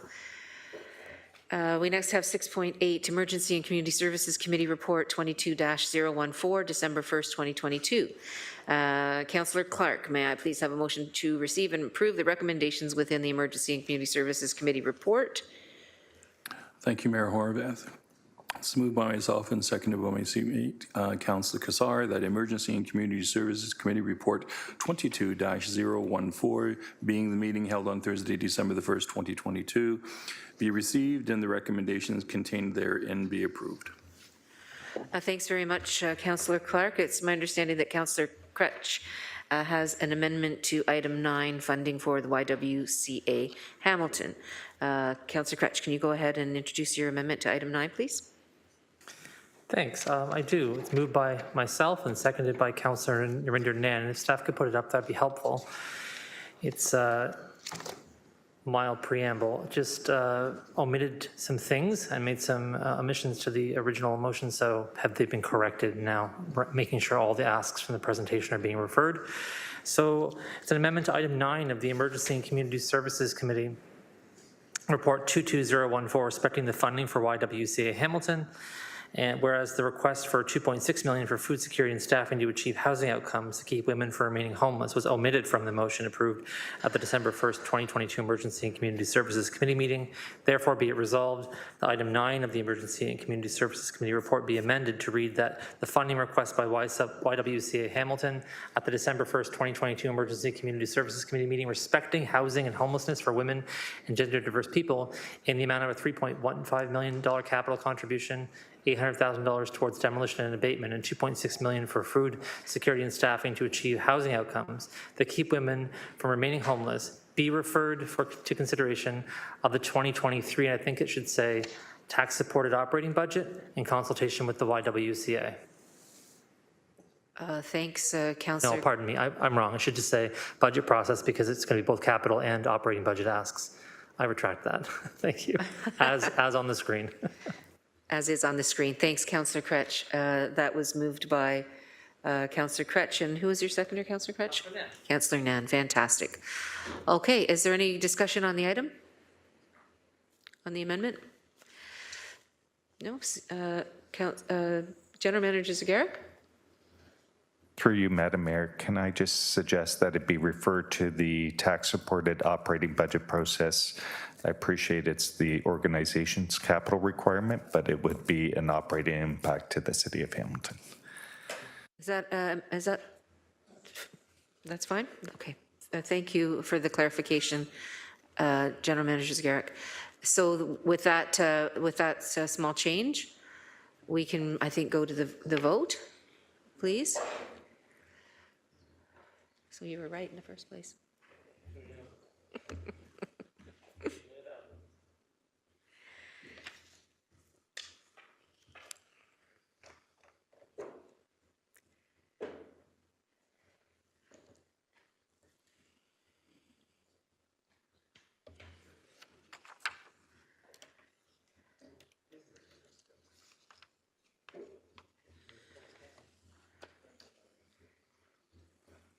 Thank you. That passes, that carries 16-0.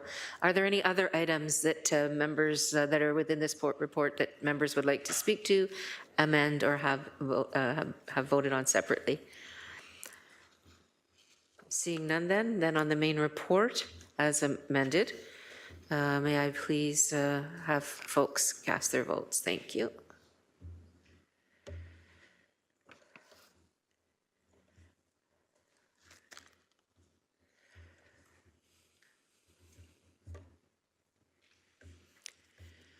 And that carries 16-0 as well. Thank you. Now we're on to item 6.9, General Issues Committee, Rate Budget Report 22-021, November 24th, 2022 and December 2nd, 2022. Councillor Clark, may I please have a motion to receive and approve the recommendations within the General Issues Committee Rate Budget Report? Thank you, Mayor Horvath. It's moved by myself and seconded by Councillor Cassar that General Issues Committee Rate Budget Report 22-021, being in the meeting held on Thursday, November the 24th, 2022, and Friday, December 2nd, 2022, be received and the recommendations contained therein be approved. Thanks very much. Councillor Clark, are there any items that people wish to speak to, amend, or have voted on separately? Councillor Jackson. So Mayor Horvath, this is about the rates budget approval to here today now? Yes. Okay. I just want to make a comment, and if General Manager can or Senior Director Winters can just provide one assurance. So since amalgamation, Mayor Horvath, new council colleagues, new council, I have seen and observed in the Hamilton Water rates budget request at the time of amalgamation, 15%, 12%, 10%, 9%, 8% over the early years of 2000. And in the last 5 to 10 years, I've seen increases of minimum 4.25% to now today's 6.49%. Excuse me. And the main thing we need to do, because again, this, whichever way you want to describe it, it's not on the tax levy, which we're going to deliberate over the next 3-4 months to set a final tax increase for our community, Mayor Horvath, but this is another increase, 6.49% on the water bill that all of our ratepayers, all of our constituents will be receiving. Questions will be asked. Again, Tom, here we are. The Hamilton Water rate and increases always seemed above when inflation was around 1-2%, always above, well above the rate of inflation. Here we are asking for 6.49%. We're doing a lot of great work, Mayor Horvath, with the increases. We're upgrading capacity at Woodward Avenue Treatment Plant. We're trying to reduce the level of number of discharges into the harbor with overflows and heavy rainfall days. I just need to continuously say to my constituents, to broadcast to my constituents, to communicate to them all the good works that we're doing, everything that we're doing to improve water safety, water levels, maintain the quality of our good drinking water, while trying to mitigate and reduce some of the problems we've had in the past. So my overall one question through you to either General Manager Ken or Senior Director Winters is, between Hamilton Water and the Communications Department, are we consistently and continuously and regularly communicating upgrades and improvements that we're doing to the overall Hamilton water system? Through you, Mayor Horwath, please. Thank you, Councillor Jackson. General Manager Can, please. Through the chair to the councillor, as council is aware, we've embarked on a journey where we started to look at our core assets, and that included the water, wastewater assets, the stormwater assets. Through that journey, we also recognized, one, our complete inventory, including natural assets. In addition, we're starting to look at the age and condition of those assets. Highlighted within our 10-year plan is the replacement of the rehab of the drinking water plant down at Woodward. In addition, the Dundas wastewater treatment plant is near the end of life and is in serious need of replacing. We're also working on other initiatives, the flooding and drainage infrastructure framework. These are all things that are occurring. Part of our strategy is to ensure that when we rehab or replace an asset, that the money is available within the rate reserves and rate budget. We are also balancing what Director Winters, Senior Director Winters would describe a needs-based budget, what we need to continue to keep the infrastructure operating in a sustainable manner today and into the future, but also what we're able to deliver, which is also key. With that, I see Director Winters would like to add to that. Thank Director you. Winters, please go ahead. Certainly, through you, Mayor Horwath, I did certainly want to support all the good news that General Manager Can is talking about.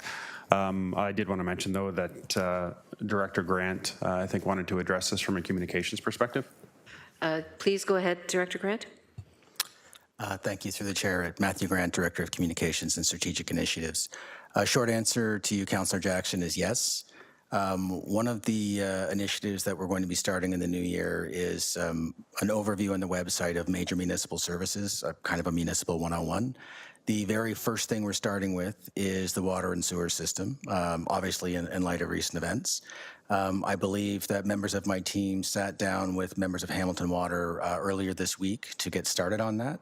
And that'll include an overview, photographs of major infrastructure as we're able, explanations of what we do and why we do it. And my intention is to roll that out for every major service that we have. I'm extremely encouraged, Mayor Horwath, and satisfied with the answers from General Manager Can, Senior Director Winters, and Director Matthew Grant of Communications. And I want to conclude from the Kenilworth Reservoir removal of the contaminated soil standpoint. Nick Winters, your team was good to your word. The past council approved $6 million to remove the contaminated soil that was around the periphery of that water reservoir that you all have passed, I'm sure, hundreds of times going up and down the Kenilworth access, probably often not knowing what that building was. But once we discovered there was contaminated soil around the drinking water of the reservoir, not impacting inside but around it, the second consultant said it's best to remove it. I was pleased the last term of council unanimously said, let's do it. And it's all been removed. The project's been completed because that supplies pristine drinking water to the almost 170,000 people of the entire mountain community. So shout out Senior Director Winters to you. And again, Mayor Horwath, I'm satisfied with the direction the department's going in. Thank you. Thank you, Councillor Jackson. We now have Councillor Clark. Please go ahead. Thank you, Mayor Horwath. And further to what Councillor Jackson has offered, can I ask just a quick comment about our tertiary treatment system that we have been working on and have been installed at the Woodward plant, and where we are on that? Thanks, Councillor Clark. Director Winters, please. Certainly, through you, Mayor Horwath, to Councillor Clark. So the tertiary treatment facility at the Woodward Wastewater Treatment Plant is currently undergoing performance testing. That's going to last into early 2023, and then there will be a 180-day commissioning period just to make sure we work out any bugs in the system. But substantial completion is scheduled to be achieved early in 2023, and we are anticipating communicating with a presentation and report to Public Works Committee in approximately June 2023 with the results of that facility. So looking at real data from the additional treatment step at Woodward to speak to the significant reduction in pollutant loadings that are being delivered to Red Hill Creek and Hamilton Harbor as a result of the investments that have been made there. Thank you, Director. And we can't lose sight of that. That was a significant undertaking and expense for this municipality around the province of Ontario. There's not many that have gone that route. Some have started. And I'm proud of the fact that we tackled that. I'm also proud of the fact that we implemented a real-time public notification process for discharges to the natural environment. And our staff are not just working on how we notify them and how we expand that notification process to other outflows, but they're working on how to prevent those outflows. It's even better than notifying the public. It's how do we fix it so that this does not continue to happen.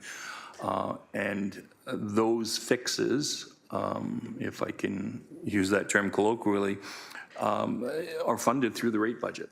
We couldn't fix them if we didn't have that money in that rate budget. So I think the staff are tackling it appropriately, and I fully support the budget that is here. Thank you. Thank you, Councillor Clark. Councillor Kassar, please. Thank you, Mayor. To build on what Councillor Jackson was saying around communication and what Director Grant added, I fully support that line of thinking and the initiative being taken. What I would challenge us to do is think about this a little differently. And I draw on my experience from the private sector. When we would make significant decisions such as a budget, approving a budget like this or some other kind of project, we would have 3 to 5 bullet points to explain the thought process on how we got here that is easily digestible by the broader audience. And I know that we've reported that the budget is out there. It's been reported in the media. I've had feedback from constituents at a very high level, oh, here we go again, taking money, spending too much money, which of course I don't agree with those sentiments. I agree with the budget that we've put here and that we've approved. But I would challenge us to distill the reasons for the increase into maybe 5 bullet points that we as a corporation and as a council can share to help people understand. Because I don't think we do a good enough job to help people understand the decisions we're making. They're well-founded in facts. They're very good decisions. They're necessary decisions for spending. But I think we need to do a better job to explain. So I guess what I'm asking is if we can direct staff to help distill what we approved in the budget to the reasons why. I did this myself. I'm not suggesting we should use that because there are experts that can do a better job. But I think we need that as a tool. Thank you, Mayor.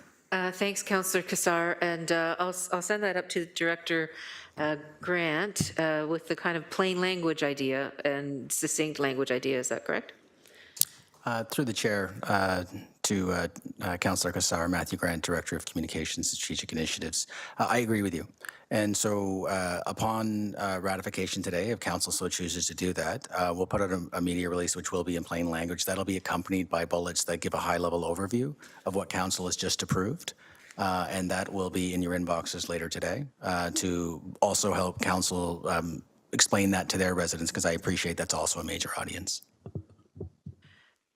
Thank you very much, Director Grant. And Councillor Kassar, anything further? Okay, seeing no further speakers on this item, we can go to the vote on item 6.9.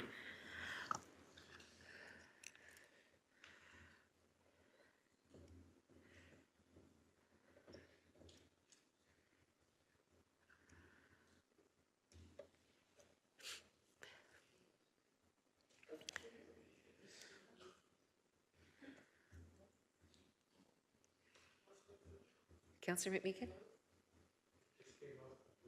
Thank you. That carries as well, 16-0. Thanks, everyone. We're now on to rising from Committee of the Whole. So Councillor Maureen Wilson, may I have a motion to rise from Committee of the Whole? Certainly, it's moved by myself and seconded by Councillor Pauls that the Committee of the Whole rise and report. Thank you. All those in favor, please, I guess I'm using my old language now. Please cast your votes, members of council.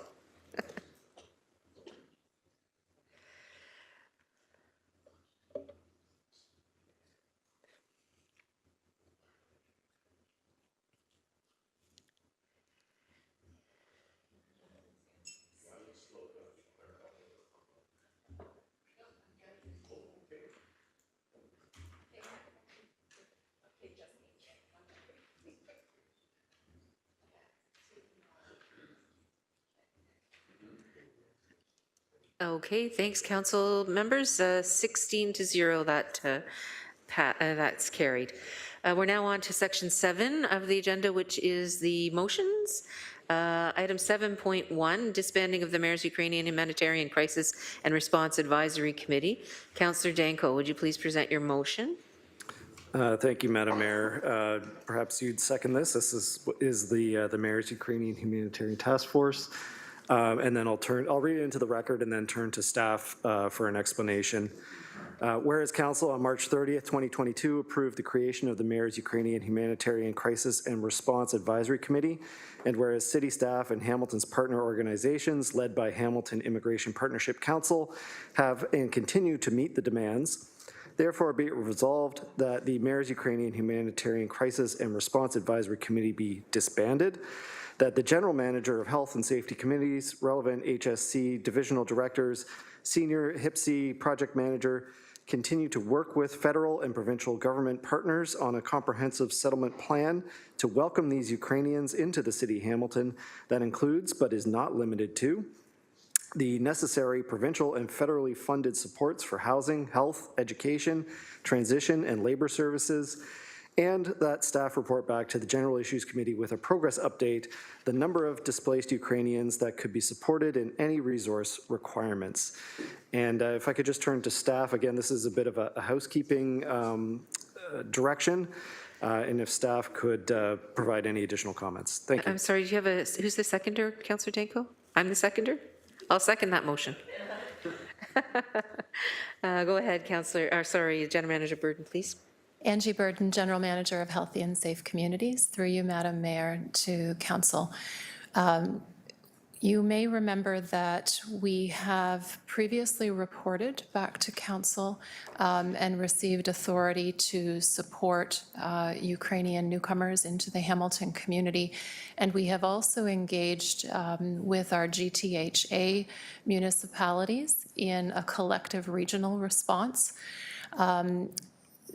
I guess relevant to the motion to disband the Mayor's Advisory Committee, we, subsequent to forming that committee, initiated a city and community partnership through an IMS structure that involved many of the same community members that were sitting on the Mayoral Advisory Committee, working closely with HIPC, with Wesley Urban Ministries, the Y, and other partners who have really mobilized around this support. Staff will be bringing a report back in January to talk about the numbers that have been supported since June 1st.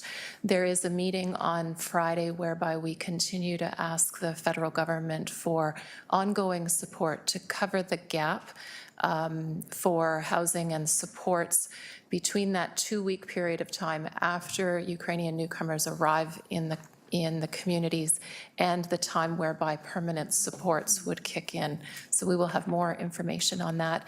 To date, we have the costs incurred is about $77,000, which is much smaller than some of our partnering municipalities in the GTHA. Happy to take other questions. Thank you. Is there anything further, any questions, anybody else wanted to speak to this? Councillor Beattie, please. Thank you, and through you, Mayor. I think I heard it in the general manager's or director's response, but I just wanted to reaffirm how the city continues to deal with the crisis in the Ukraine at a local level, recognizing a very large Ukrainian population within our city, and I can speak to particularly in the Stony Creek Winona area. I just want to make sure that I understand how we would continue to address the ongoing issue. Thanks, Councillor Beatty. General Manager Burden? Thank you. Through you, Madam Mayor, to the councillor. There are a variety of organizations that are supporting the Ukrainian response. With the support of the YMCA, for example, we have supported 66 Ukrainians to settle in our community to date.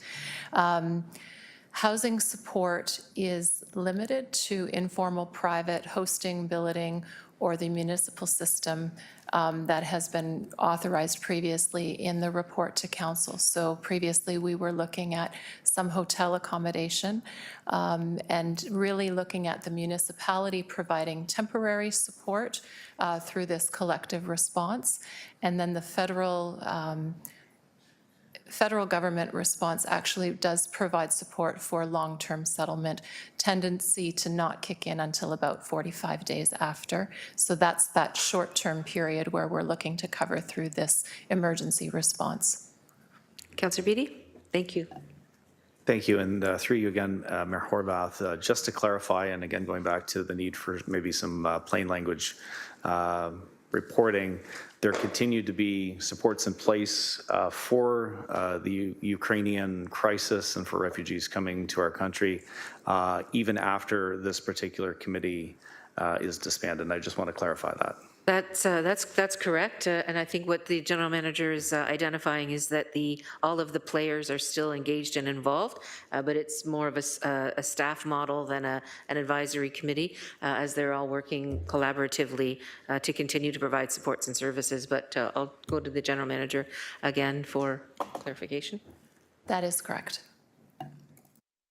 So just following along the same lines as Councillor Cassar in terms of plain language and how we message this, when I first read this, when it says that we're disbanding this, while we have an ongoing crisis in the Ukraine and we have a very strong Ukrainian community here in the city of Hamilton, I would just want to perhaps through you to our Director of Communications ensure that we are very, very careful and intentional on our messaging because in the absence of some deep explanation, the headline perhaps doesn't align with what our actual intent would be. When we say we're disbanding something, it has a particularly negative connotation, and I would just, through you to Director Grant, want to ensure that we carefully explain what is happening and perhaps using the similar model that Councillor Cassar presented regarding the previous item, that we may be able to follow a similar model for the messaging on this particular item. That's a very good point, Councillor Beatty, and very much appreciate it. It's a very formal kind of process that we are required to undertake. But as we have heard, the general manager will be reporting back, and I expect that we'll continue to have those kinds of reports on an ongoing basis. Director Grant, did you catch what Councillor Beatty was suggesting in terms of putting out some messaging that identifies for not only the Ukrainian community, but also, I would say, Hamiltonians writ large, that in fact the city is not walking away from any commitment or participation in helping with the settlement of Ukrainian folks that are coming to our city? Yes, Madam Mayor, I did catch that, and we're happy to work on that and make sure that's clear for the community. Thank you. Councillor Beatty? Okay, thanks. Councillor Tattison. And just thinking through the chair, through the mayor, just thinking with what Councillor Beatty just said, perhaps something along the lines of a transfer of responsibilities to city staff as opposed to disbanding?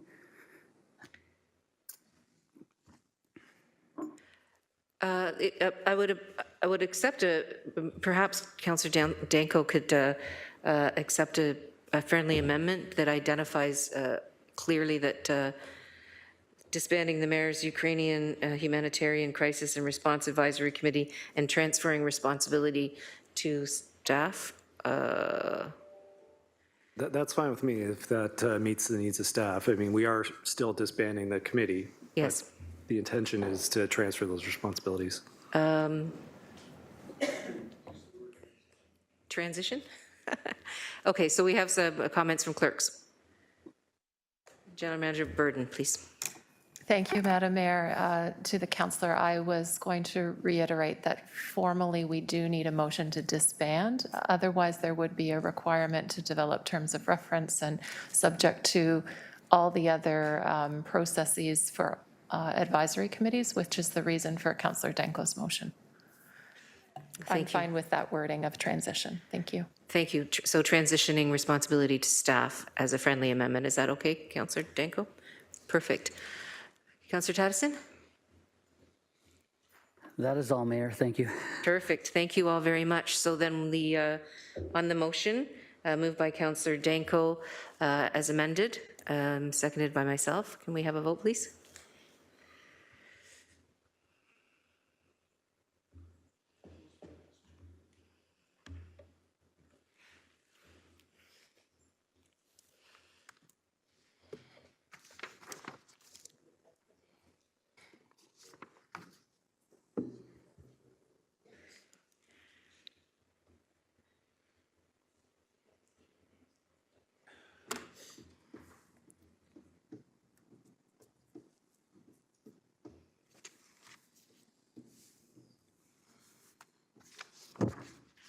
That carries 16-0. The laptop is a bit slow in putting the vote up. There we go. That carries 16-0. Thanks, thanks, councillors. 7.2, Halton Hamilton Water Source Protection Committee. Councillor Pauls, would you please present your motion? Pauls. Thank you. Moved by myself, second by Councillor Nan.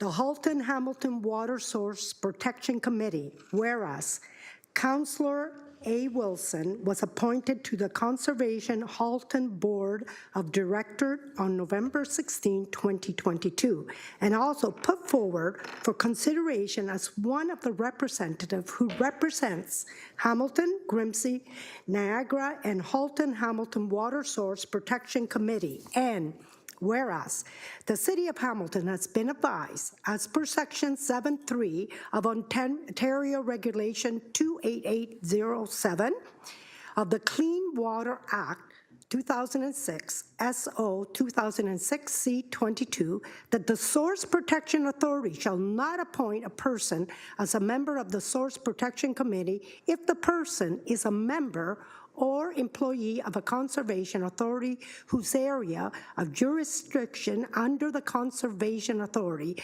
Act includes any part of the source protection area or source protection region. And every appointment made to the committee by the Source Protection Authority is subject to the condition that the appointee must not be a member or employee of the Conservation Authority whose area of jurisdiction under the Conservation Authority Act includes any part of the source protection area or source protection region. And whereas Councillor A. Wilson, upon being advised of the conflict, wishes to remove his name from consideration as the one representative who represents Hamilton, Grimsby, and Niagara on the Halton Hamilton Water Source Protection Committee. Therefore, be it resolved that Councillor A. Wilson name be withdrawn from consideration as one of the representatives who represents Hamilton, Grimsby, and Niagara on the Halton Hamilton Water Source Protection Committee. Thank you. Thank you. Is there any discussion on the motion? Councillor Alex Wilson, please. I'll second it. Oh, it was already seconded by Councillor Nan. But thank you. So with seeing no discussion, we'll go to the vote on that motion. 7.2, please. Thank you.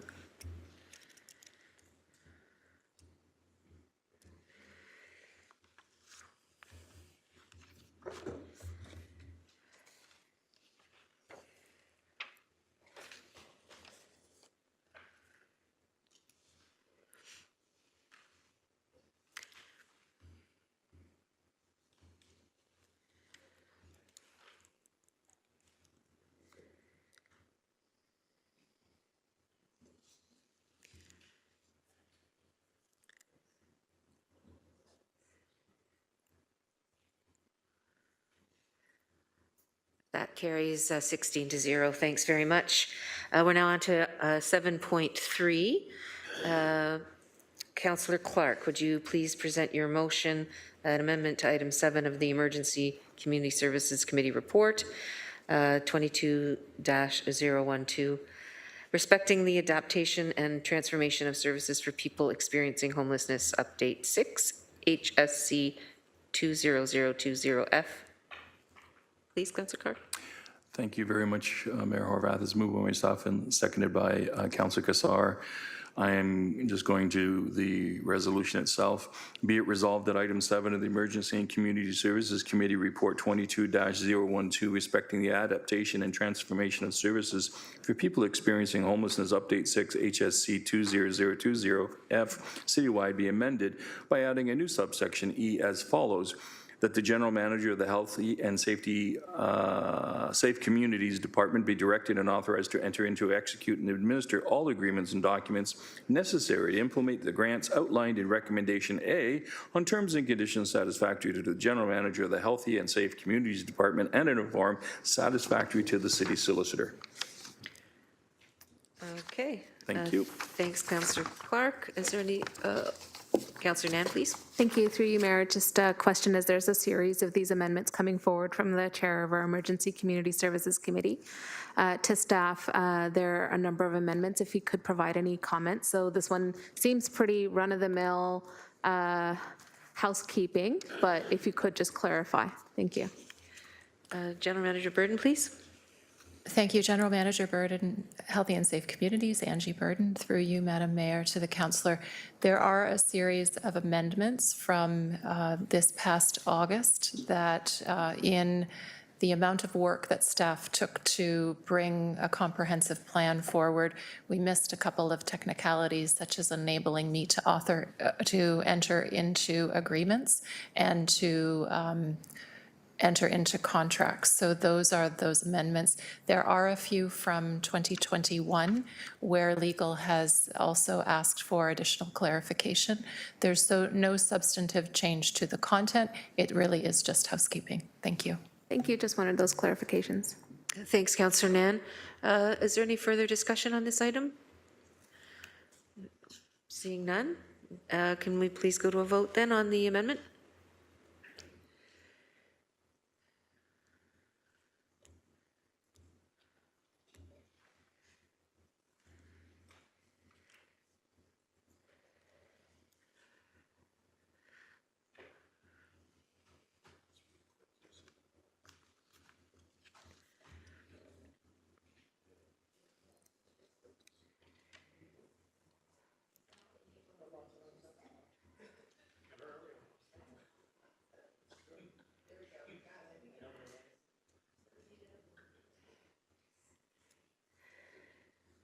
Okay, that also carries 16-0. Thanks, Councillor Clark. 7.4, amendment to item 2 of the Emergency and Community Services Committee Report 21-006, respecting service manager consent for City Housing Hamilton to sell Jamesville property HSC 21011, which was approved by Council on June 9th, 2021. Councillor Clark, would you please present your motion? Thank you, Mayor. It's moved by myself and seconded by Councillor Kassar. Be it resolved that subsection C of item 2 of the Emergency and Community Services Committee Report 21-006, respecting the service manager consent for City Housing Hamilton to sell Jamesville property, be amended to read as follows.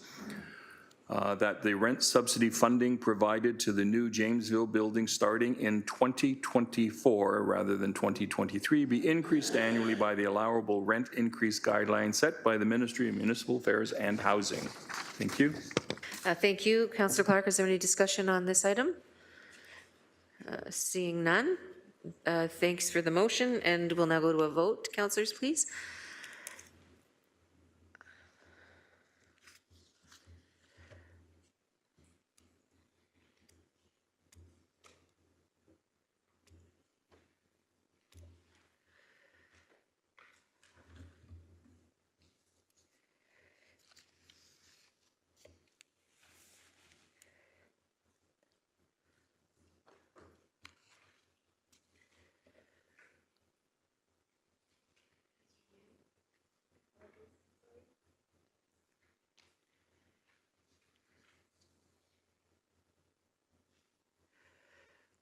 Thanks very much. That carries 15-0. Next, item 7.5. Councillor Clark, could you please present your motion? It would be my pleasure. Moved by myself and seconded by Councillor Kassar.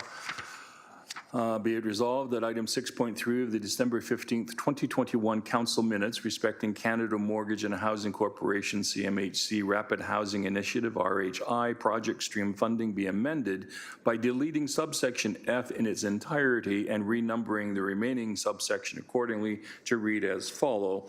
And item F is that an estimated increase of $150,000 to the Housing Services Division Operating Budget Fund rent subsidies for 36 units created under the Rapid Housing Initiative for the city's housing. Submitted projects require program affordability period of 20 years be included in the 2023 budget operating and approval. And that's all deleted. Thank you, Councillor Clark. Is there any discussion on this motion?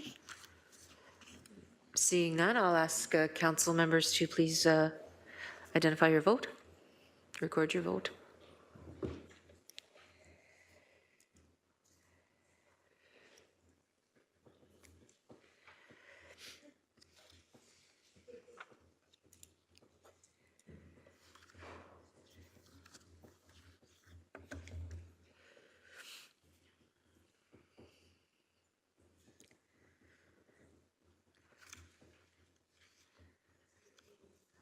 Thanks. That carries 15-0.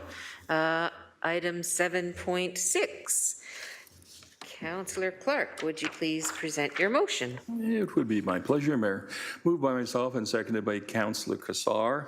Be it resolved that subsection B, D, and E of item 6 of the Emergency and Community Service Committee Report 22-012 respecting housing supports for women, transgender, and non-binary community members, Arcledon, HSC 22047, be amended by adjusting the dates to read as following.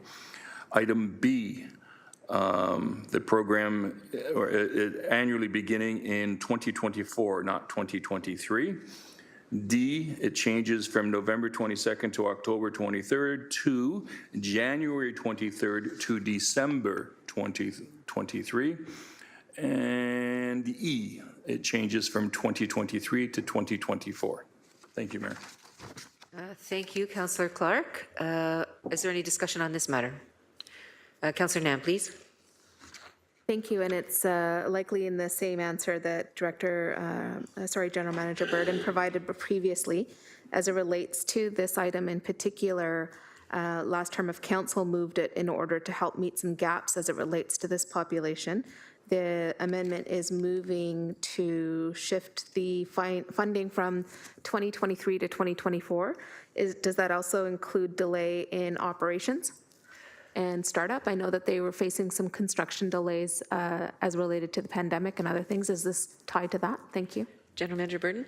Through you, Madam Mayor, to Councillor Nan, yes, there was a hope and an original target date of the program doors being open October of this year. Because of construction delays, we are expecting towards the end of Q1 of 2023.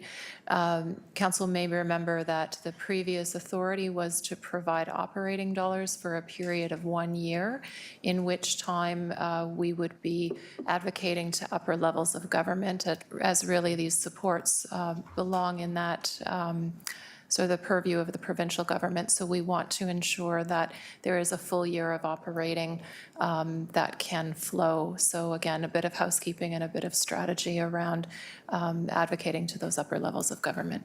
Thank you. Thanks very much. Any further discussion? Seeing none then, can we please vote on the motion?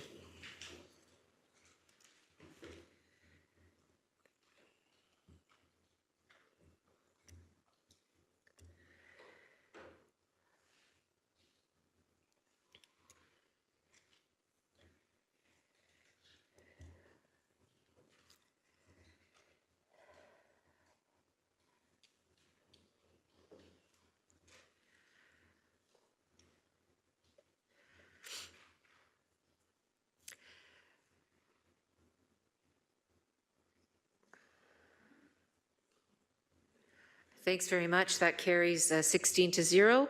We're now on item 7.7. Councillor Nan, would you please present your motion? Certainly. It's moved by myself and seconded by Councillor McMeekin that the appointments to the Hamilton Conservation Authority Board of Directors be that Councillors Cassar, Clark, Francis A. Wilson, and M. Wilson be appointed to the Hamilton Conservation Authority Board of Directors for the 2022 to 2026 term of council. Thank you so much, Councillor Nan. Is there any discussion on this motion? Councillor Jackson, please. Mayor Horvath, I don't think it should go by without acknowledging it was very magnanimous of Councillor Jeff Beattie to avoid a runoff of a potential vote for the appointments to the HCA. And I just want to commend him in the spirit of magnanimity for what he did. Thank you. Thank you, Councillor Francis. Yeah, I just want to echo that same thing from Councillor Jackson to Councillor Beattie, that I do appreciate that. And obviously, I just want to say thank you. I appreciate that. And we'll do our best work. So thank you. Thanks. Is there anybody else to speak to this? No, and I think on behalf of the rest of the council, I would also say thank you. It was a very magnanimous gesture, and I appreciate that, Councillor Beattie. Okay, so can we have a vote on the appointments, please? At 7.7.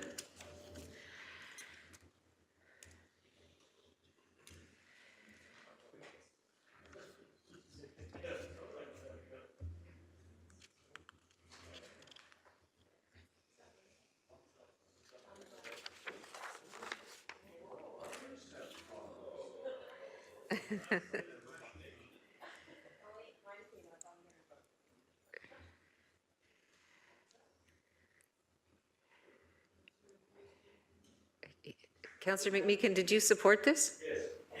Thank you. That carries 16 to 0. Thanks. And just for anybody that may be watching, we're having a few technical glitches from time to time, so please bear with us. 7.8. The motion is to amend the procedural bylaw. And so what we'll need to do is have, first of all, a waiving of the notice provision for this item. So, Councillor Spatafora, can I have a motion to waive the notice provision? Yes, I'm moving the waiving of the notice provision, seconded by Councillor Tom Jackson. Thank you. Can we, we have Councillor Kretsch. It's on the actual thing, okay. And so then on the notice, can we have the vote, the notice being waived?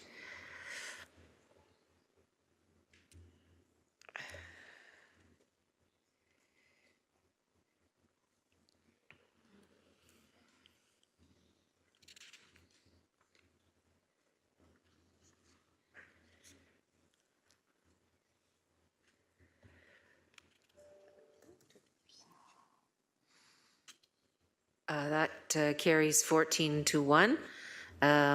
We now have the motion in front of us. Councillor Spatafora, did you want to bring forward your motion? So moved by myself, seconded by Councillor Tom Jackson to amendment to the bylaw 21-021, a bylaw to govern the proceedings of council and committees of council. That bylaw number 21-021 be amended as follows.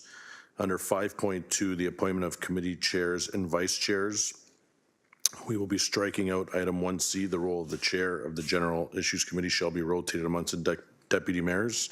And then under subsection 5.2, 1A and B, we will be adding B, the mayor may stand as the chair of the General Issues Committee for the term of council, or the chair of the General Issues Committee may be rotated amongst the deputy mayors. And also in addition, number 4, the vice chair of the General Issues Committee shall be rotated amongst the deputy mayors when the mayor is the chair of the General Issues Committee, or the deputy mayor from the previous month shall be the vice chair of the General Issues Committee when the chair of the General Issues Committee is rotated amongst the deputy mayors. Thanks, Councillor Spatafora. And that's seconded by Councillor Jackson. Thank you, Councillor Jackson. So then on the motion that's in front of us, Councillor Kretsch, please. Thank you. I just had some comments about this. I previously said I think this is a good idea in general, that we should reform the idea of a deputy mayor, period. I've always thought that the notion or idea of having a permanent deputy mayor voted on by the electorate is an interesting idea. It's been done other places and something we should consider. I do think that, and I'll leave it to my colleagues to talk about this because I don't have any particular feelings one way or the other, but some people find this an opportunity to learn by chairing this General Issues Committee, having the rotating responsibility. Of course, it also dovetails with the idea of the deputy mayor, period, because there's two kinds of functions. One is this function. The second function is doing mayor stuff when the mayor's not around, right? So the reason why I voted against waiving notice is because I do think that there could be a more holistic amendment done here to consider how this interacts with other functions of the deputy mayor, and ensuring that, like, across the bylaw, we're having a real thought about this. So I don't oppose the idea because, honestly, I really think there should be a consistent chair for almost as many standing committees and large committees of council as possible for consistency purposes myself. Again, I'd be happy to change that position if other people here thought, hey, I really want to be a deputy mayor of General Issues Committee. That's super important to me. I respect that too. Those are my thoughts. Thanks. Thanks. Are there any other speakers to this? I wouldn't mind speaking to this myself if I could pass the chair over to Councillor Wilson. Thank you. Thanks, Councillor Wilson, and thanks for the comments, Councillor Crutch. The learning piece is why I decided to take on this position for a short period of time to try to learn myself. And then my intention, which is why it includes the rotation further in the motion, was to move away from doing that. But I just felt that having the chance to spend time in the chair with all of the councillors in that format at the General Issues Committee would be a good learning experience for me. Thanks, Councillor Wilson. Thank you. Any further speakers then on this motion? Okay, seeing none, we'll go to a vote.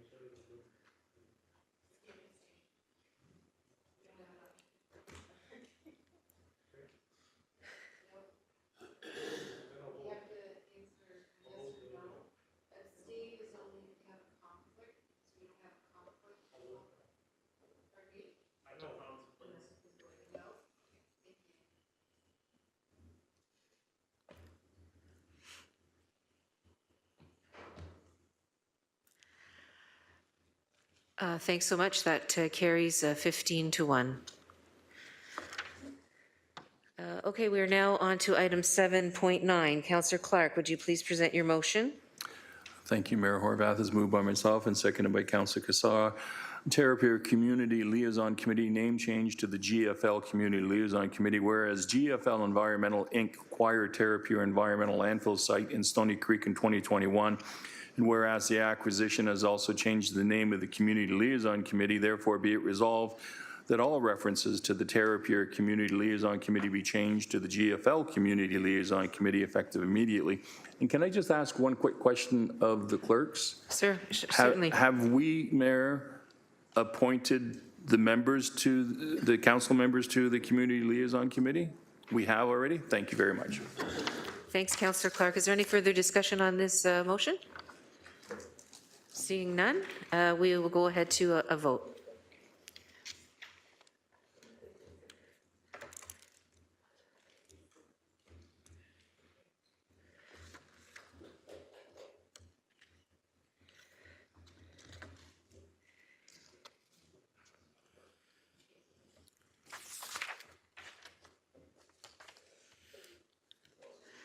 Thanks. That carries 15-0. We're on now 7.10, 7.10.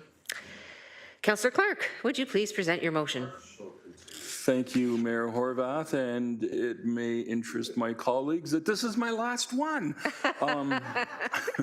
It's moved by myself and seconded by Councillor Cassar. Amendment to item 5 of the Emergency Community Services Committee Report 21-013 respecting adaptation and transformation of services for people experiencing homelessness update for HSC 20020D, which was approved by Council on December 15th, 2021.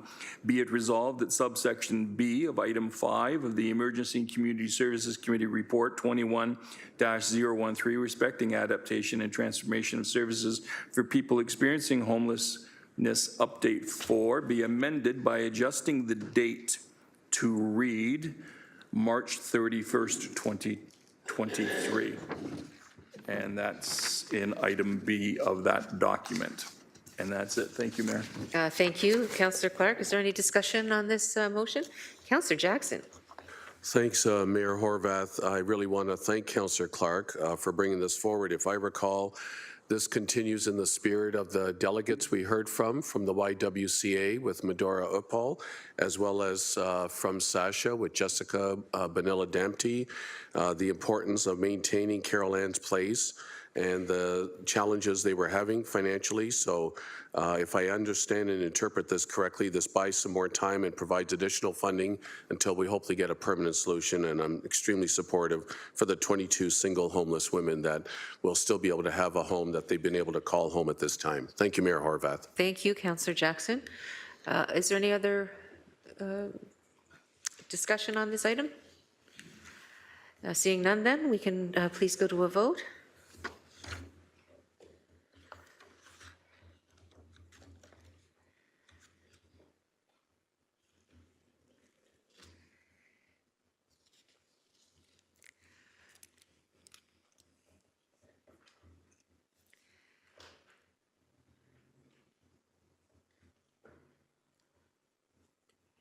That carries 15-0. Thanks very much. We're now on to item 7.11, 711.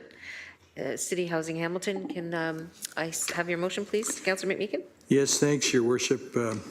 Whereas Councillor McMeekin was appointed to the City Housing Hamilton Corporation Board of Directors on November 16th, 2022, and whereas Councillor McMeekin at this time wishes to resign from the City Housing Hamilton Corporation Board of Directors, and whereas his good friend Councillor Jackson wishes to replace Councillor McMeekin on the City Housing Hamilton Corporation Board of Directors, be it therefore resolved that Councillor McMeekin's resignation be received and that Councillor Jackson be appointed to the City Housing Hamilton Corporation Board of Directors for the remainder of the 2022-2026 term.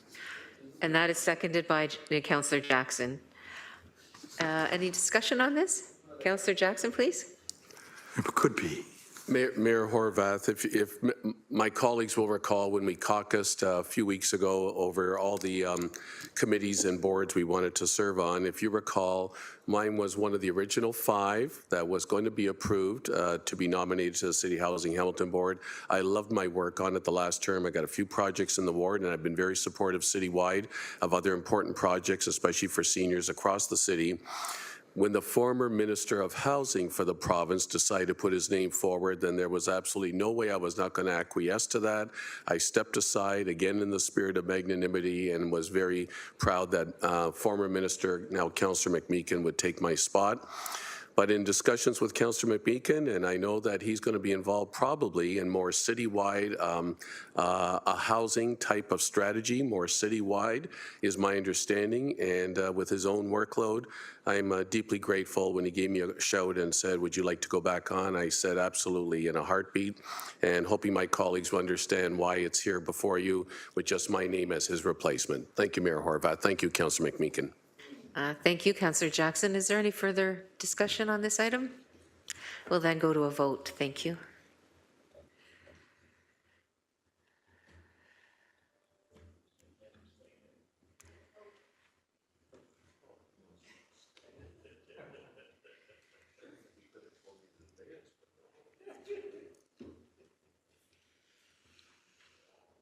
That's carried 15-0. Thanks very much, all. We are now on to item 7.12, Councillor Pauls, could you please put your motion forward? And thank you. I had 1 cup of coffee less this morning, so I'm calmer. So anyways, my motion is moved by myself and second by Councillor Matt Francis. Amendment to Appendix A of item 4.1 of the August 26, 2021 Council minutes respecting report HUR 21008. The mandatory COVID-19 vaccination verification policy, which was approved by Council on August 26, 2021, revised. The actual wording of this motion is understandably quite long, and it captures various changes to the mandatory COVID-19 vaccination verification policy. So instead of reading 4 pages of the motion, I will summarize by saying that this motion essentially does the following. Remove the requirement that new City of Hamilton hires provide proof of vaccination against COVID-19, similar to the existing employees. Removes the requirements that councillors provide proof of vaccination against COVID-19. As such, the only City of Hamilton staff that will be required to provide proof of vaccination against COVID-19 are existing employees and new hires working for lodges, the Hamilton Paramedic Service, and the Red Hill Child Care Center. That is basically my motion, and if you allow me to do some remarks, I would really appreciate it. Thank you. Okay, thank you, Councillor Pauls. You can speak to the motion, and then we'll move to some of the other speakers. There's quite a list, so thank you. Thank you, Mayor. Okay, my supporting comments are this, and I wrote them down so I would be clear. The spread of virus such as seasonal flu and respiratory virus, including the severe acute respiratory syndrome of coronas 2 that causes COVID-19 occurs amongst both vaccinated and unvaccinated individuals. That's clear. The City of Hamilton's own Human Resource Department previously recommended to the General Issue Committee to suspend the mandatory COVID-19 vaccination policy for the City of Hamilton staff, citing the province government's decision to lift vaccine mandates and proof of vaccination requirement. The province has lifted it. The City of Hamilton Medical Officer of Health, Dr. Elizabeth Richardson, was supportive of the City of Hamilton's Human Resource Department recommendation to suspend the mandatory COVID-19 vaccination policy. The Chief Medical Officer of Health of Ontario, Dr. Karen Moore, has stated that immunization policies have served their purpose. Many other municipalities, including Toronto, Ottawa, Windsor, have canceled the respective mandatory COVID-19 vaccination policy for both existing staff and new hires. The City of Toronto news release dealing with the cancellation of their COVID-19 vaccination policy stated that science and public health guidance and medical expert advice no longer supports the need for a policy that requires mandatory vaccination. The City of Hamilton prides itself on building a diverse and inclusive community, including among City of Hamilton staff. We should be treating existing employees and new employees, along with council-appointed committee members and council, equitable and fairly, and maintaining a different, outdated standard for new employee is not right. We also have staff shortages in various areas throughout the city of Hamilton, and keeping this outdated policy creates unnecessary barriers to hiring the best people for the job. It is for these reasons that I am moving the amendment to our COVID-19 vaccination policy. Thank you. Thanks, Councillor Pauls. We next have Councillor Alex Wilson.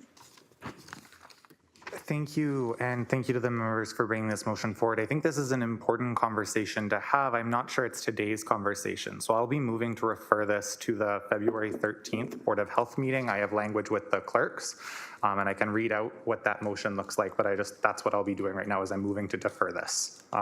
So just looking for some clerks about procedurally how that's easiest to be done. So my understanding, and I can be corrected by the clerk, that a referral motion put now ends the debate and has to be voted on immediately. Yes. You also need a seconder as well to put the motion on the floor. Seeing a hand. So that's moved by Councillor Wilson, seconded by Councillor Kretsch, that this item be referred to the next meeting of the public. The February 13th, 2023 meeting of the Board of Health for consideration. And then there's some following clauses regarding staff reports, but I'll do this as slow as needed. I think you have to put the whole motion Yeah, right, so right staff now. have the whole motion in writing. Yes, Councillor. So did you want me to read it out so everybody knows? Or did you want to read Can it you out? put it on the screen? Yep, I can put it on the screen. Yeah.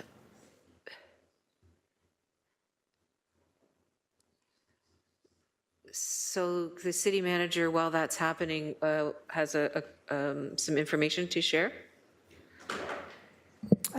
Through the mayor. This has to do with occupational health and safety because it's our own staff, so it wouldn't go to Board of Health. It would either go to General Issues Committee where this policy has come before, or to AFNA where our HR policies go, and I'll let clerks decide which one.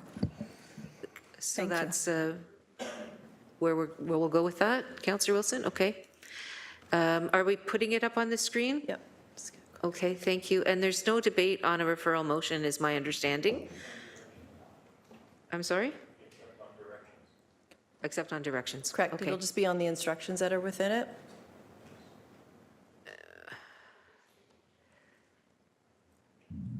If I may, so if we're going to go to AFA, that would be the Thursday of February, that week is, I believe, the next AFA meeting. So just a note and change of date, and if we're moving from Board of Health to AFNA.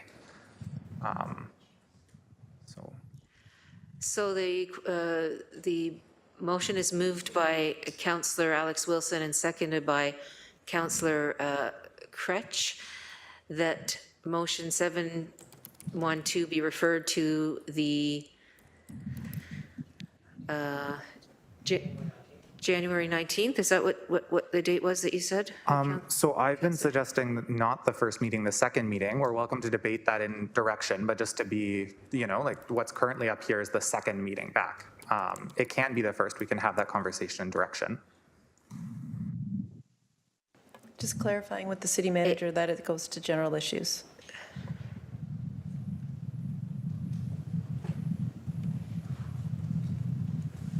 Okay, and so the motion is in front of us on the screen. The dates are being amended slightly. So is there any discussion on the direction that is included in the referral motion? Councillor Clark? Can I ask that we add a section to have our staff report to us what other municipalities are doing so that we can get a read of where we are? Is that a fair addition? That's identified by the mover as a friendly amendment. I appreciate that, Councillor. Thank you. So then we would add as item 5, or that staff report back Can you state that again, Councillor Clark, the staff report back on what's happening in other municipalities? Yes, just a review on policies in other municipalities on this matter. All right. And then Councillor on the direction? Councillor Kretsch, please. So if I understand this correctly, City Clerk Holland, it's going to go to the General Issues Committee, is that right? And then there's the choices of February 1st is the second one, is that right? I have my calendar open, so I think so. I'm just making sure I understand. I was just going to ask staff what a reasonable date to report back would be on.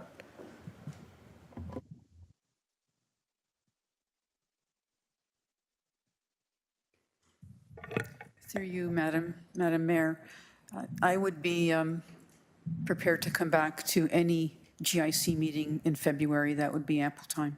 Thank you. Thank you. HR Director Fontana. So I'll suggest a friendly amendment then of February 1st. That appears to be the first meeting in February and the second meeting of the year. Okay, that's February 1st, and that's acceptable to the mover. Thanks, Councillor Kretsch. Thanks, Councillor Wilson. We now have Councillor Pauls on the direction. Well, I just feel like just getting down the road, So you have to keep your points to the actual direction because the referral motion itself is not debatable. So on the direction to staff, are those five items? I don't understand what has to be in February. I know, you know, our director, Laura Fontana, said that would give her enough time, but we've been talking about this for a long time. And my point is that we're hiring students now for the summer. We need to know where we stand. And you ask about, we're not in line with the province. So Councillor, I'm sorry, but the referral motion is not debatable. And so what is debatable are the directions that are part of the referral motion. Okay, so on the directions 1 through 4. So direction 4, it says February 1st. I'd like to do it as soon as possible. So maybe in January, because we are in the hiring for students now. So I think if it's a month earlier, it would be a lot better. So that's my, if I could suggest that. Is that something that is a friendly amendment to the mover or not? I suggested the second meeting for staff, so I'm going to, it's friendly if staff say it's friendly and it's not if it's not. And so my understanding is that staff have said they could report back at really any meeting. Any meeting. I'm sorry? Any meeting in February, was that? Oh, yes, it was any meeting in February, that's correct. So that would not be a friendly amendment then. And so then we would, I guess, debate the amendment to the directions or vote on the amendment to the directions.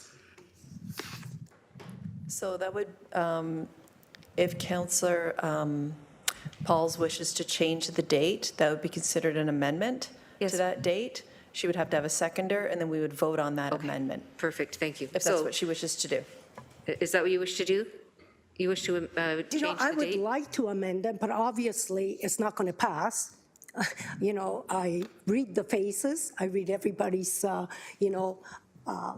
thoughts without even you expressing it. So, and I do respect Laura Fontana more than anyone. I appreciate that you said, but I'm sure February would be better, but I'm not going to go there. And I appreciate Laura Fontana saying the first week in February. But I want to make it clear that I wanted to put this motion back in GIC November 30th, and I was suggesting not to do it. Councillor Pauls, we're not going to be debating the motion. We're not going to debate that. We're just going to go on the referral. Thank you. Thank you. Thank you for withdrawing that amendment. So then we will go on the referral. Please, oh, you have further amendments? Oh, I'm sorry, Councillor Jackson. Please go ahead. Can I make a comment on the referral motion, the instructions? Yes. Please. Mayor Horvath. I appreciate where the councillor is coming from, but I'm going to be voting against the referral.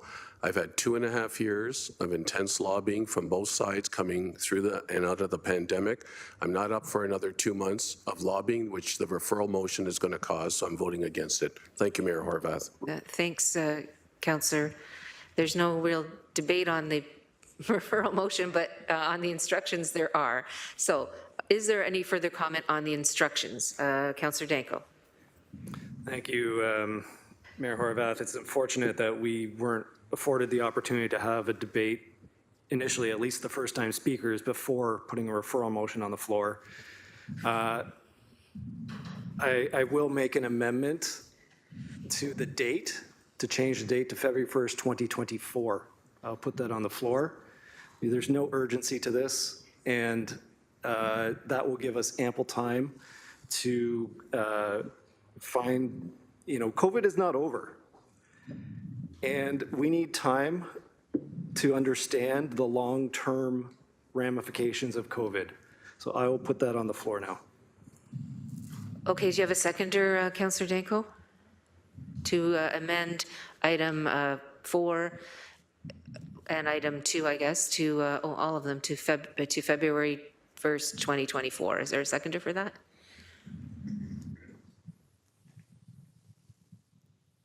Seeing none? That fails then. So then on the referral motion, all those in favor of the referral motion, please, not all those in favor, please cast your votes.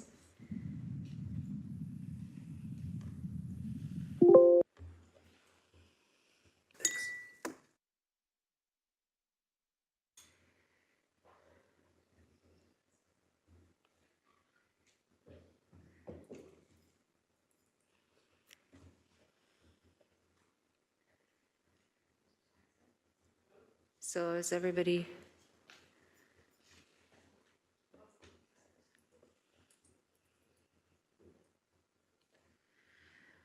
That carries 9-6. Okay, so then we're now on to item 8. And I'm just wanting to get a sense of if there's any desire for a lunch break, or if that's something we do a little later. A little later? We'll just keep going? Okay, no problem. Notices of motion. The first one is Councillor Wilson. Can you please put forward your notice?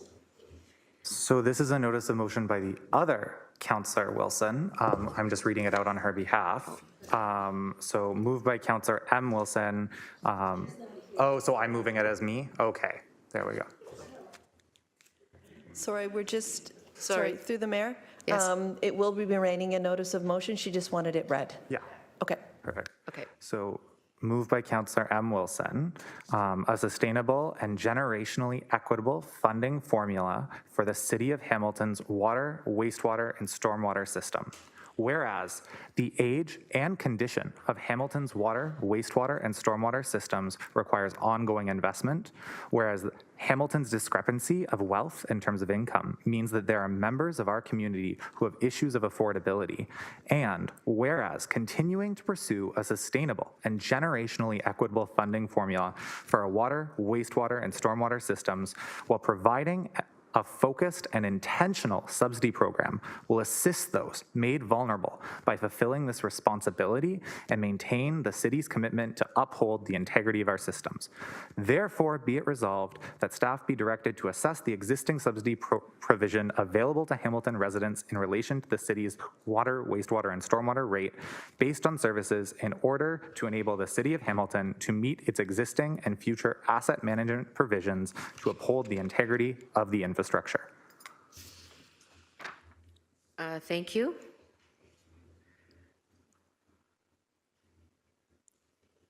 That's it? Yep. That's it. That's the notice of motion. Okay, thank you. So then the next one is 8.2. Councillor Alex Wilson, can I have the notice of motion to waive the rules? So in order to put your motion forward. moved by Councillor Alex Wilson, seconded by, looking for a hand, Councillor Crutch, that the rules of order be waived to allow for the introduction of a motion respecting a Grand River Conservation Authority Board of Directors. This is from staff. All those, please cast your vote. Members of council, thank you. This vote requires 2/3 to carry.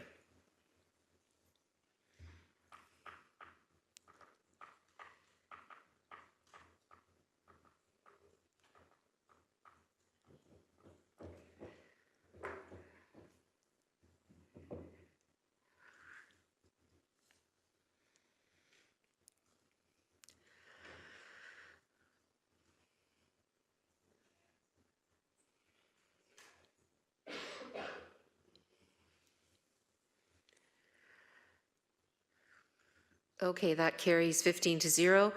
Councillor Alex Wilson, can you please present your motion? Thanks, everyone. Moved by Councillor Alex Wilson, seconded by Councillor Craig Kassar, that the Grand River Conservation Authority Board of Directors, whereas Council on September 28th, 2022 supported the use of the population-based formula for the board composition for conservation authorities, whereas the membership of the Grand River Conservation Authority Board of Directors based on a population-based formula for board composition would be 3 members of council and 1 citizen member, whereas the Grand River Conservation Authority Boards has not had the opportunity to review their composition as per the Conservation Authority Act. Whereas Council on November 16th, 2022 appointed 3 members of Council to the Grand River Conservation Authority Board of Directors, and whereas the Grand River Conservation Authority Board of Directors composition at this time is only 1 member of Council, therefore it be resolved that Councillors C. Crutch and C. Kassar withdraw their names from the Grand River Conservation Authority Board of Directors. With great thanks. Thanks very much. So that's moved by Councillor Alex Wilson, seconded by Councillor Kassar. Let's have the, is there any discussion on this? Any members wanted to discuss? Okay, then we'll go to a vote, please.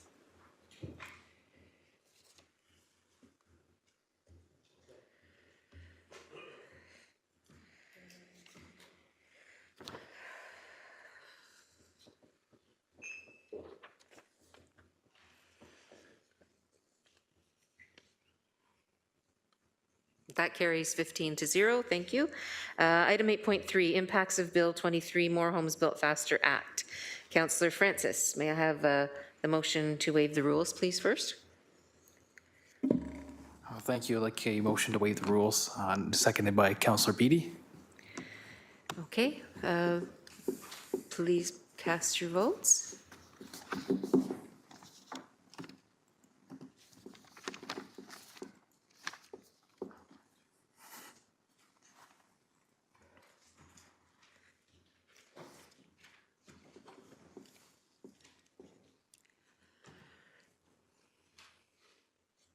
Thank you. That carries 15-0. Now back to you, Councillor Francis, to present your motion. Thank you, Mayor Horvath. This is a bit long-winded here, but I'll give it a whirl. The impacts of Bill 23, More Homes Built Faster Act 2022, whereas the changes in Bill 23 significantly limit the city's ability to provide and make important housing-related infrastructure and service investments, resulting in an increased cost for Hamilton residents. Whereas the changes in Bill 23 have an impact on the city's quality of life and revenues to support complete communities. Whereas the city has limited revenue sources, and as a result of Bill 23, residents may face higher property taxes, higher water, wastewater, and stormwater bills. Whereas Bill 23 will also affect the city's ability to provide much-needed capital infrastructure to support growth, such as roads, parks, community centers, and other community amenities. And whereas Bill 23 received proclamation and royal assent on November 28, 2022, therefore be it resolved that the mayor and city council request to the province repeal the amendments to the Planning Act and Development Charges Act as a result of Bill 23 with respect to the ability to regulate urban design and sustainable design features, parkland dedication, and changes to the development charges regarding mandatory discounts for the market rate development to facilitate responsible growth. Request the province of Ontario to extend the commenting period on Bill 23, More Homes Built Faster Act 2022 to at least January 31st, 2023, to enable time for consultation, consideration for alternative options, and through analysis of both short and long-term impacts. Request the province not to proceed with developing regulations as per Bill 23 to limit the city's ability to protect, require the replacement of affordable and rental housing as a condition of development approvals. Request the province to amend the Planning Act to enable the implementation of inclusionary zoning across the city and incorporate definitions of affordable rental housing that responds to low and moderate household income. Request the province to enact regulation to permit the use of conditional zoning pursuant to Section 3416 of the Planning Act. Request the province to include an opt-out provision for municipalities and applicants with respect to refunds for development applications and delay the implementation of refunds for development applications in light of the significant changes to the planning regulations and internal city processes regarding development, and request the provincial government to provide funding and funding tools to the city matching the amounts of revenue lost through development charges, community benefit charges, and Section 43 of the Planning Act and Bill 23 to ensure the services needed to facilitate responsible growth continue to be delivered. That City Council work with the City Manager to make public through communications and letters to local members of Parliament and members of Provincial Parliament outlining the impacts of Bill 23 on specific growth, enabling infrastructure projects and housing projects which will not proceed within the City of Hamilton. Thanks, Councillor Francis, and that was seconded by Councillor Beattie. Okay, that's great. We have, did you want to speak to this before I open it up to the speakers list? I'd just say thanks to staff for the help on this, Morgan Stahl and others who were involved in this, and it's obviously important for the taxpayers. The impacts of Bill 23 are going to have potential to severely harm our taxpayers, and I'm quite concerned about it and looking for all sorts of ways to minimize those impacts to taxpayers. Thanks, Councillor Francis. Councillor Crutch. Thank you, and I appreciate this motion coming forward and us putting something on the record with respect to Bill 23. I will say that council motions are great, and they're written in a really rational language and a really precedented kind of language.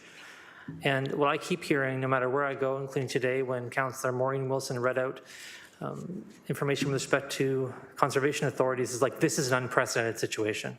And so at this moment, I'm not like going to make a recommendation to amend anything, but I'm just going to say, like, I'm hoping to bring a motion forward in the new year. We can talk about some other concrete steps we can take that are also unprecedented.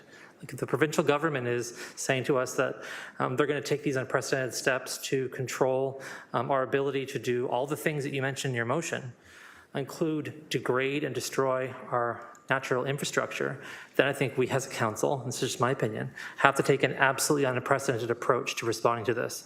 And while this motion is a great first step, there's a lot more work to do. Thank you. Thanks, Councillor Crutch. We have Councillor Nan. Can you just hang for 1 sec, and then Councillor Clark, and then Councillor McMeekin. So, Councillor Nan, please.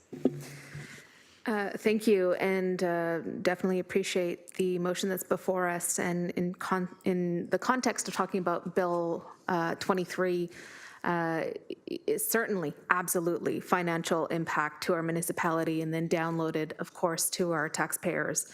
But there's also social and environmental impacts.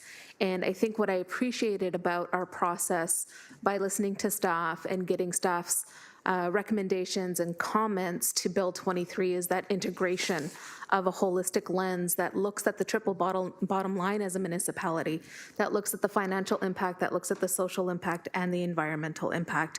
And there's much more work for us to do as a council and a new term of council to get clear about those impacts as well. I think there's an opportunity here for education. And at first I wanted to move an amendment that would include at the last minute an attempt to integrate some of those social impacts, and specifically as it relates to renters.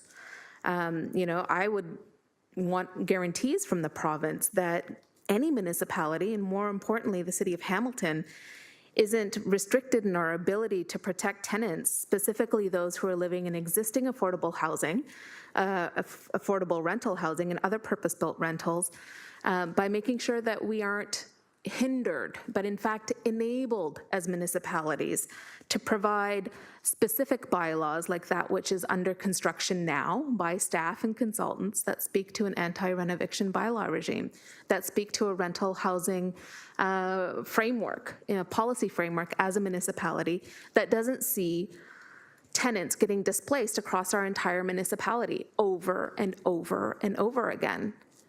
And with Bill 23, that is in jeopardy. Bill 23 talks about standardizing those kinds of legislations out of the hands of municipalities from being able to address the localized need and putting in place instead weakened standardizations across the province. Those are significant impacts. We're already losing record numbers of affordable housing units to the market. Rental housing units in Ward 3 that used to be just a couple of years ago, $900 a month, are now going for $1,400 under the guise of renovation, which is really not enhancing the livability, safety of those buildings, but instead just surface level aesthetics.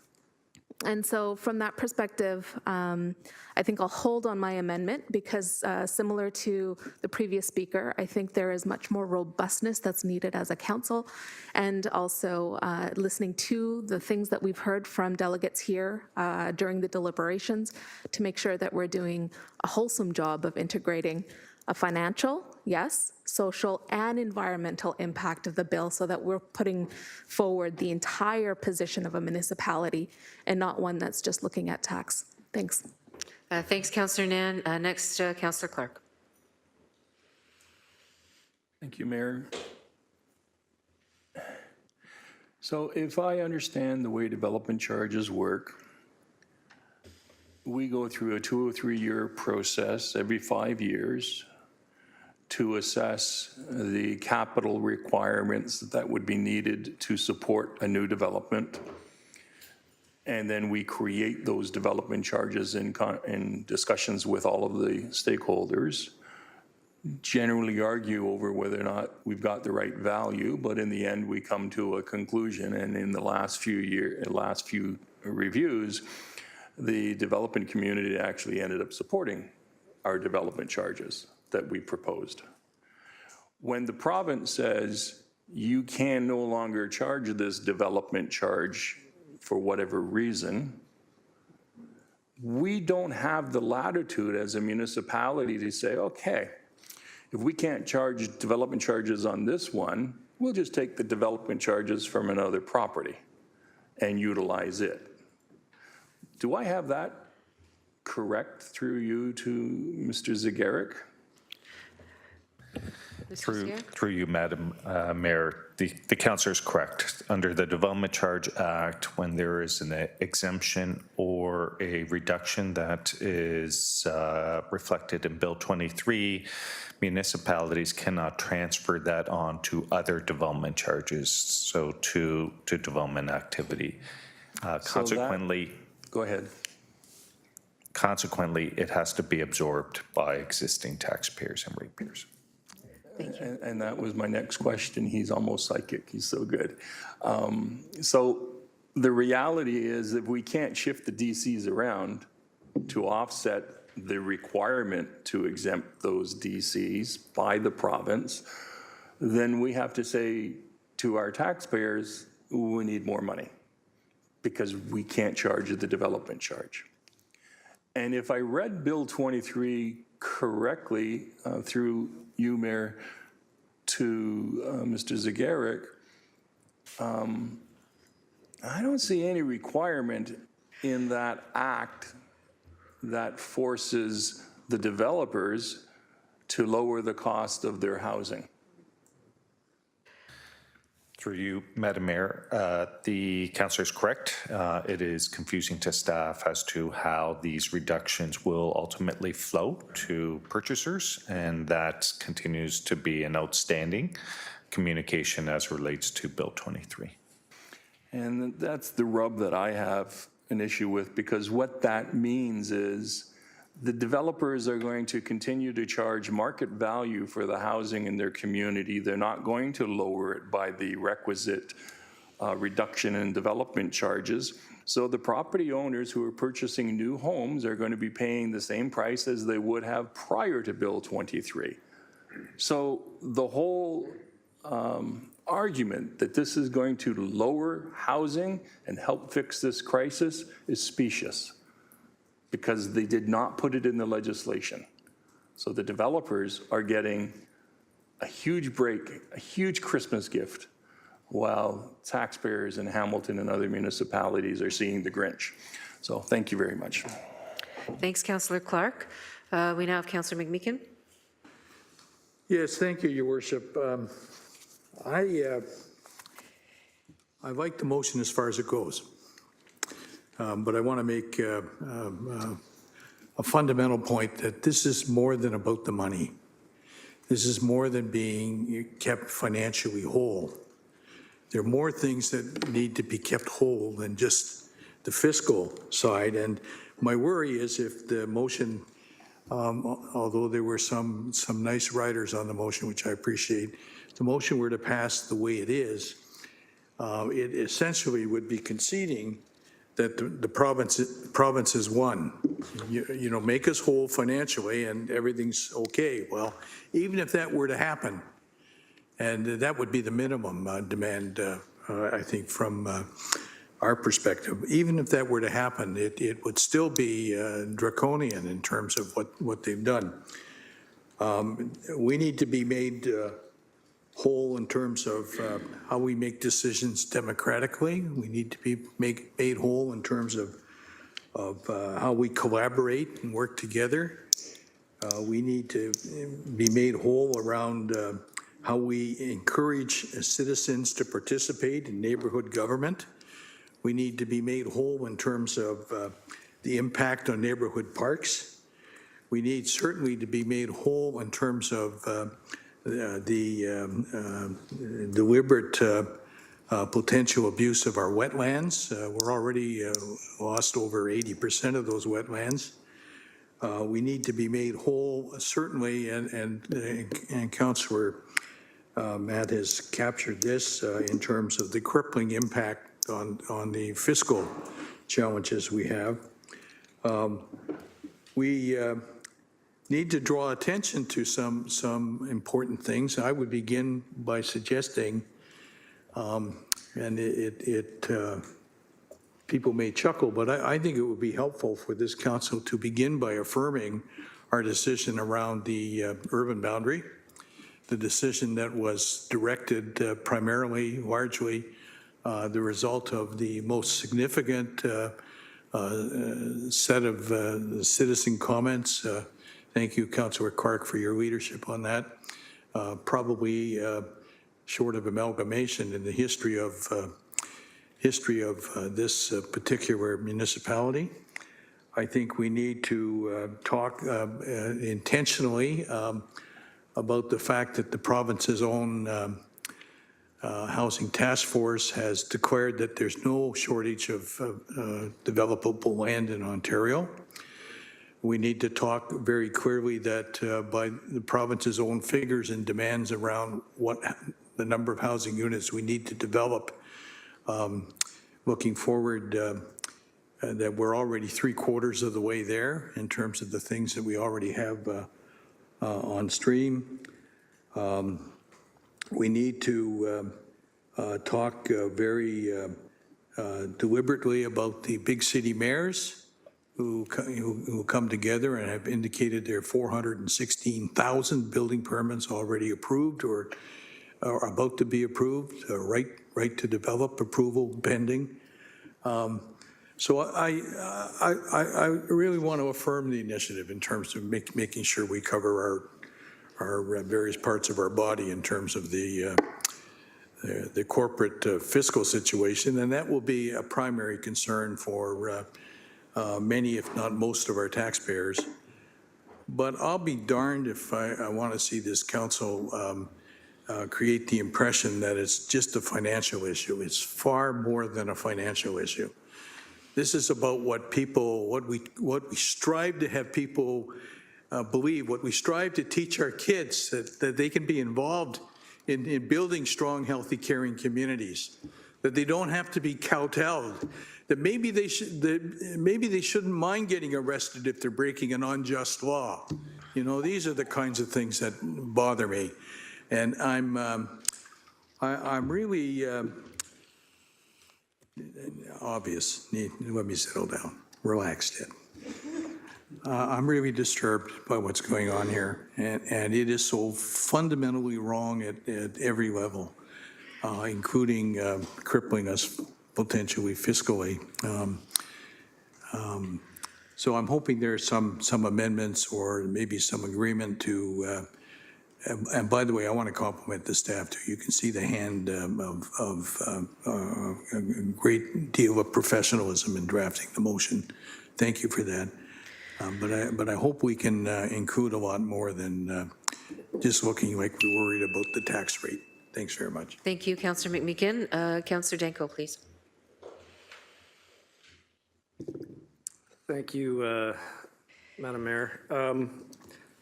First of all, perhaps a friendly amendment that this direction be circulated to all municipalities with a request for support. I'm not sure exactly of the wording, but we have done that in the past. Thank you. If the mover is okay with that? Yeah. That's friendly amendment? Okay, that's so that the motion, once passed by, if passed by council, will be circulated to all municipalities in Ontario as well. Thank you. And then second, I'll just float this idea. We can put it as a formal amendment or a separate direction perhaps, that we as a council invite our local Conservative Party members of Parliament to appear before this council. Conservative Party of Ontario MPP Donna Skelly, Conservative Party of Ontario MPP and Minister of Tourism, Culture and Sport Neil Lumsden, to appear before this council and answer for the reckless, irreversible harm that their government, of which they are a part, are doing to the city of Hamilton and the taxpayers that we represent. There is precedent for this. MPP Skelly has appeared before this council before as a delegate, and I would suggest that we extend that invitation to them so that they can answer for the actions of the government. And so the question is that a formal amendment, and is it a friendly amendment? Yes? I think so. Okay, so that's a friendly amendment as well. So when we have the circulation to all municipalities as well as the request, yes, Clerk Holland? Madam Mayor, I just want to clarify which, would it be General Issues Committee or Planning Committee? I'm just looking to Jason Thorne. General Issues Committee, which would include all of council. Okay, thank you.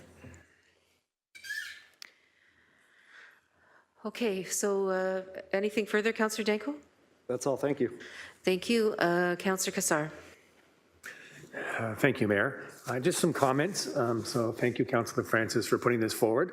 I want to build on what Councillor McMeekin was saying. I understand why the focus is on the financial impact of taxpayers, because that is real, that is easily understood by everybody. But as Councillor McMeekin said, it's much bigger than that.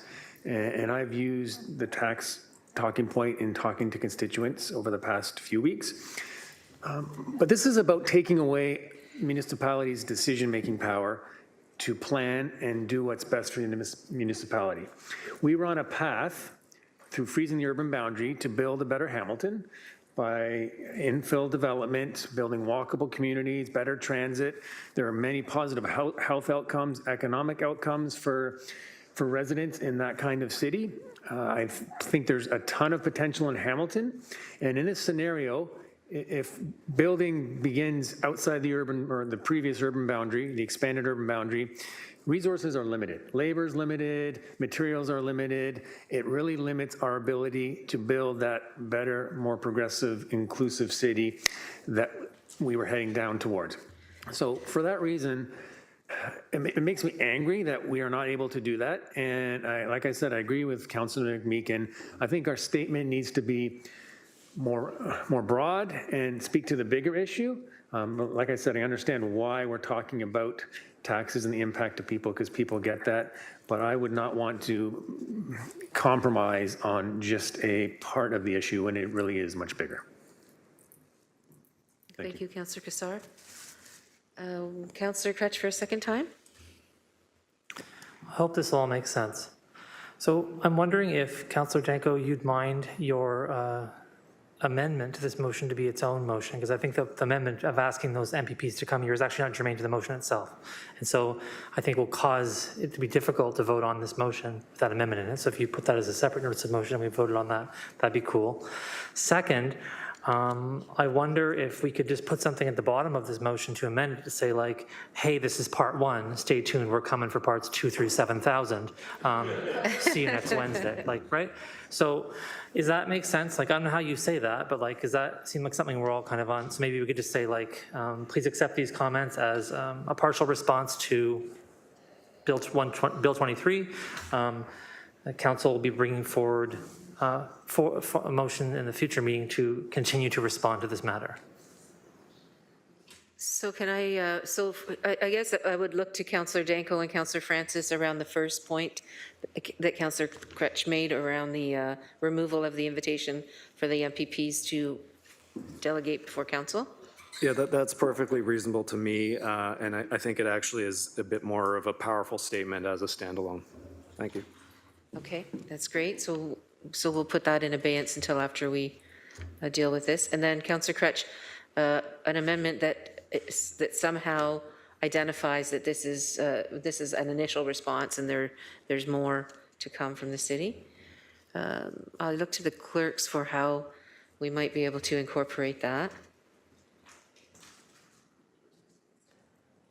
So in A, through the mayor, we could put that the mayor and city council request the province to accept these, either you want to call them initial, preliminary responses to Bill 23, like I don't know how. How about that the mayor and city council, as an initial response to Bill 23, request the province to?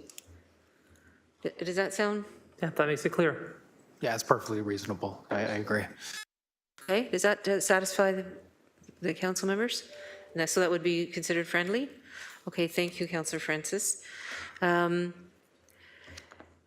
so what we will do then is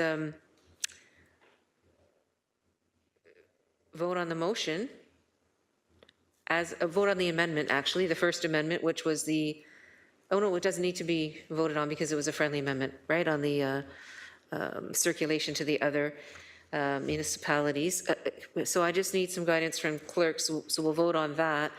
And then does Councillor Danko need to have a waiving of rules to then put the other motion forward that was initially going to be an amendment but will stand alone as a motion? To the mayor, we won't need to because it's runoff from what we're currently discussing. There's been a decision to split it, so it's fine. Okay, that's perfect then. I'm just going to send the wording to Councillor Danko just to make sure that he's clear, that I'm clear on what his motion is. Okay, so in the interim, we can address the main motion as amended. Without seeing any further speakers, we'll go to a vote on that one, please.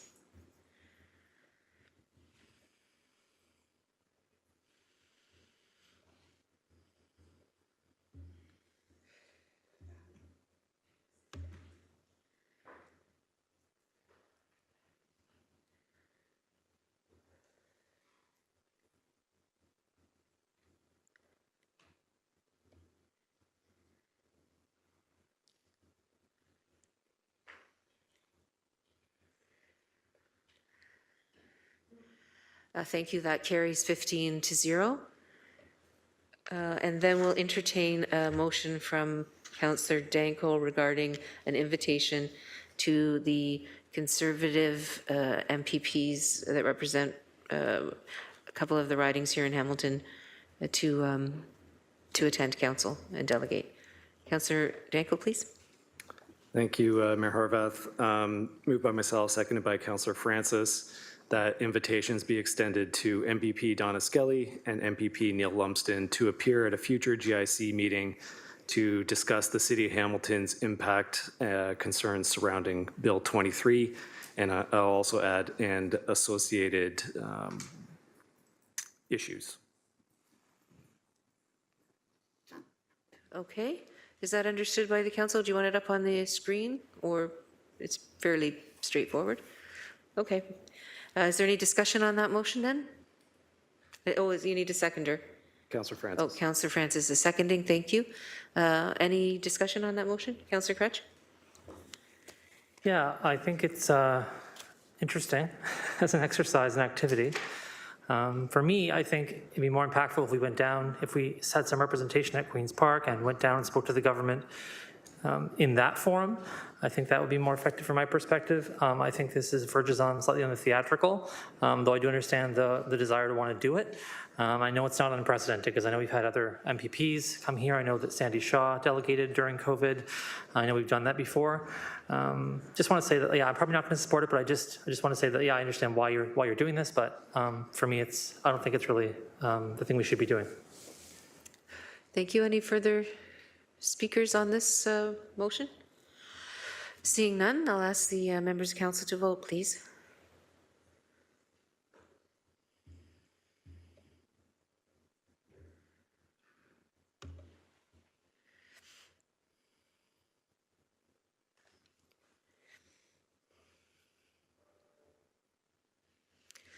That motion carries 14-1. Thank you, everyone. Okay, we are now on to statements by members. And we will go through the roster.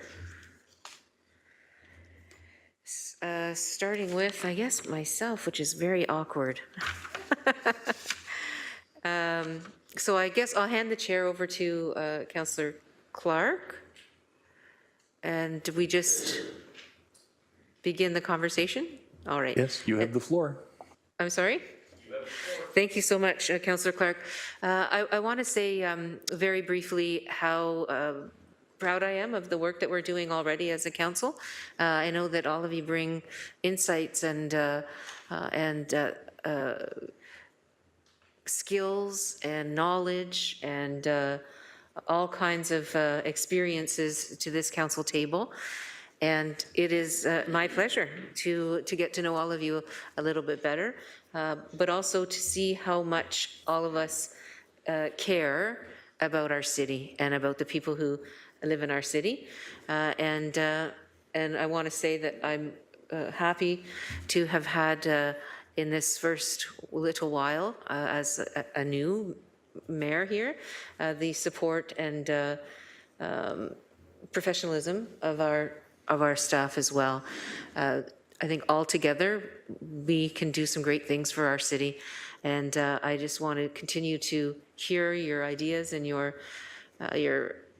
initiatives, your insights, as I already mentioned, because that's what makes our city a great place, is all of the people here in our communities that are passionate about Hamilton, as you all are. And I'm honored to have been given the privilege to serve as mayor of the city of Hamilton, and I look forward to the next 4 years when we can do some really amazing things together. So on that note, I'll end my remarks there and leave the time for the council members. So I'll take back that chair. Thank you, Councillor Clark. Councillor Beattie, please. Okay, thank you. Councillor Kassar. Yeah, to be honest, I really wasn't sure what this agenda item was. Oh, so I'm sorry. So what it is it's basically an opportunity for members of council, I should have explained it, for members of council to share, to say a few words about something that is important to you, whether it's about your ride, it's usually about your ward rather, and about anything that you think is important to share. It's a sharing session for members of council. Yeah, well, I'll keep it real brief, and then I think Councillor Beattie wants to revert back. Yeah, it's been a whirlwind few weeks getting transitioned into the role. I think it's both incredibly unfortunate and fortunate that we have something to work on that we did not expect in Bill 23, which is going to consume a lot of our conversation, deliberations, and thoughts both inside and outside the chamber. And I think that's the number one thing that we need to be working on together, because it affects pretty much everything within our city. So I'll just leave it at that. Thanks, Councillor Cassar. I'll go back to Councillor Beattie, please. Thank you, Mayor Horvath, and through you, I just wish to echo your own sentiments about the exciting opportunity that lays ahead. I think that so far, having the opportunity to share both items from my community and share and learning with other members of council about their communities, I think that would lead to a more fulsome understanding of the city as a whole.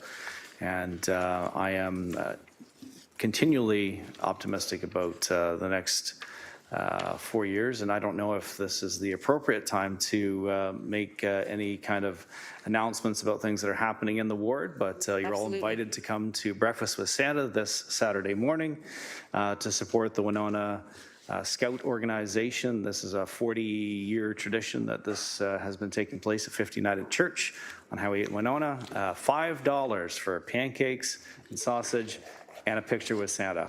But you have to bring your own camera. Inflation hasn't hit the pancake market quite yet, so you're all welcome and hope to see you there. Thanks so much, Councillor Beattie. Councillor Clark, please. Thank you, Mayor, for the opportunity to speak. I would like to thank all of the volunteers that worked so hard on bringing our Santa Claus parade back to Stoney Creek this year. It was a wonderful turnout in a very windy and partially wet day. I want to thank Councillor Beattie and Councillor Francis, because for the first time ever, the 3 Stoney Creek councillors were all in one vehicle. And we all got along, just for the record. Ate a hot dog, had a hot chocolate, and did a lot of waving and wishing Merry Christmas to smiling children and families. It was so heartening to see as we went along that parade route. So this is an iconic event in the former city of Stoney Creek. It's wonderful to have it back, and the hundreds of volunteers, I just wanted to thank them up front. I also want to encourage the residents in my ward to get out and in the evenings have a walk around your neighborhood and check out the lights. I am thrilled at the number of light displays that we see this year in our community. Not quite like Clark Griswold's house, but some of them are getting close. And it's just fantastic. I know my wife and my grandchildren, they really enjoy getting out and about and checking out those light displays. The Christmas lights are up on the trees in Valley Park. So we are looking like Christmas is on its way, and I do want to wish the very best to all the different faith communities in my ward, and wish everyone a healthy Merry Christmas and a wonderful New Year. Thank you. Thank you, Councillor Clark. Councillor Danko, please. Thank you, Mayor Horvath. Just Merry Christmas, Happy New Year. I was going to say buy your Christmas trees from Winona Gardens, but after yesterday's Integrity Commissioner discussion, I retract that statement from the record. I just will note that it's 1 o'clock, and how focused and productive this meeting has been. It's been very refreshing. Thank you. Thanks, Councillor Danko. Councillor Francis?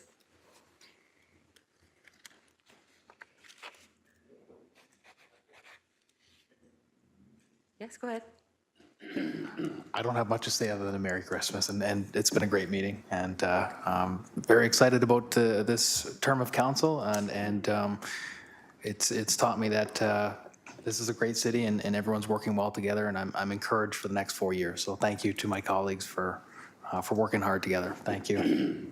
Thanks, Councillor Francis. Councillor Huang. Thank you.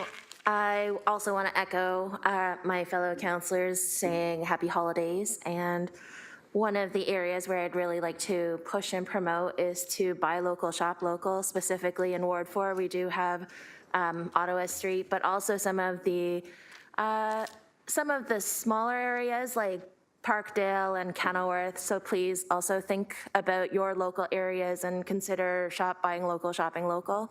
And as well, some One comment too is that as a former city staffer, being on this side of being at this horseshoe now, I am incredibly honored to have been a city staffer, and the professionalism that our city staff has already been showing to us. I think that this is going to be a tough couple of months for now, and ideally a smooth sailing 4 years. But I am particularly excited for the opportunity to be able to continue working with our city staff. So thank you all. Thank you, Councillor Huang. Councillor Jackson, please. Thank you, Mayor Horvath, and hopefully this will be one of the last days I need to use my Barry White voice. I want to say to all members of our Jewish community, Happy Hanukkah at this very special time of the year. And the singer-songwriter, the Canadian singer-songwriter, Mayor Horvath, I always reference his chorus at this Christmas time of the year, which is extremely special. It doesn't matter what your faith, non-faith, what your ethno-cultural, racial background is, diverse background is. It just seems to me that there's something in the air, in the stratosphere, that makes this time of year extremely special, where people provide goodwill, outreach to others, are with friends and family that maybe they haven't seen all year. And it's just an incredibly special time. There's something unique about this time of year that centers around the statutory holiday of Christmas. And so the singer-songwriter, Bryan Adams, I love his chorus, and I read it often wherever I go at this time of year, especially when I'm at seniors events as well. Something about Christmas time makes you wish it was Christmas every day. See the joy in the children's eyes, and the way that the old folks smile says that Christmas will never go away. Mayor Horvath, this is a time of year where we have to be responsible and even more caring to the shut-ins in our community, to those that are on the street, to those that are living in isolation and on limited disposable income. And my family, my friends, and I do our very best for that outreach, and I know so many in this community overwhelmingly do. To each and every one of my constituents on the East Mountain, a very Merry Christmas. Thank you, Mayor Horvath. Thank you, Councillor Jackson. Councillor Kretsch. Thanks. I don't have a statement. I cede my time to Councillor McMeekin.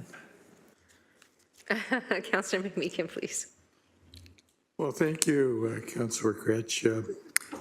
I could start by making comments, but let me just say this. This isn't my first rodeo. I'm an old white guy who's getting a chance to come back and serve the community that I love. And I've never been as optimistic about any group I've worked with as I am about this new council. And I may have slowed down a step. You notice I limp around a bit. I need a new knee. That's the problem. But I'm not going to step backwards. I think we have a chance to step forward. I hear from my daughters that they say, really corny things like, Dad, this council, you're the people we've been waiting for, right? I believe that. I think that's where we're at. I want to say that I'm particularly impressed that we seem to have a cumulative ability to disagree without being disagreeable. I think that's something that we're bringing perhaps in a fresh way to this council. I want to compliment you, Your Worship, for your early leadership in terms of getting us oriented. I thought the bus trip was kind of cool, right? And it was a good opportunity. I mean, I learned things even about the rural area I thought I knew, but boy, it was really nice.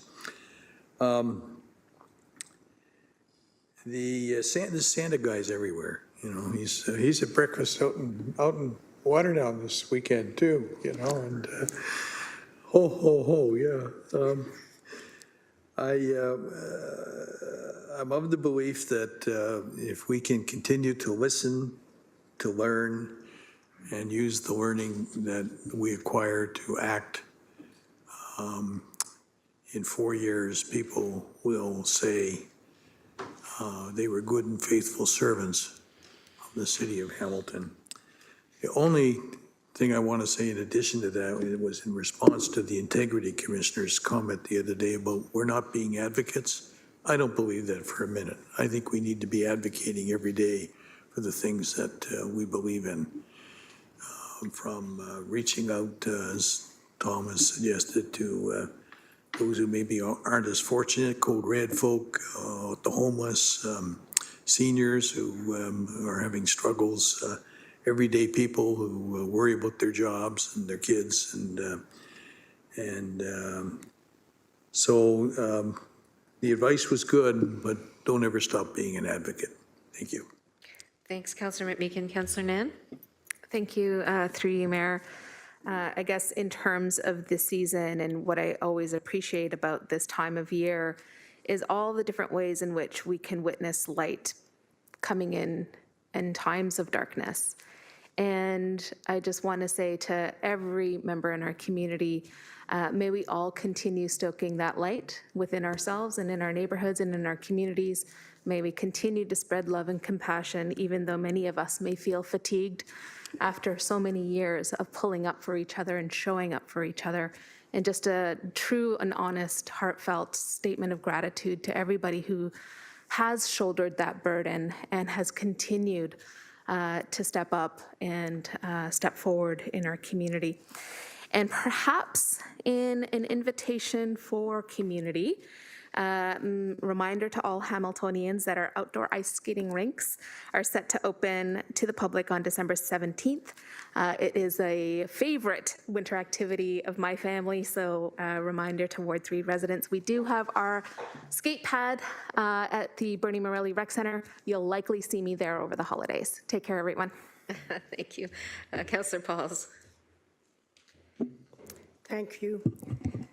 And first of all, I want to say thank you, Mayor. It's a privilege to serve under you.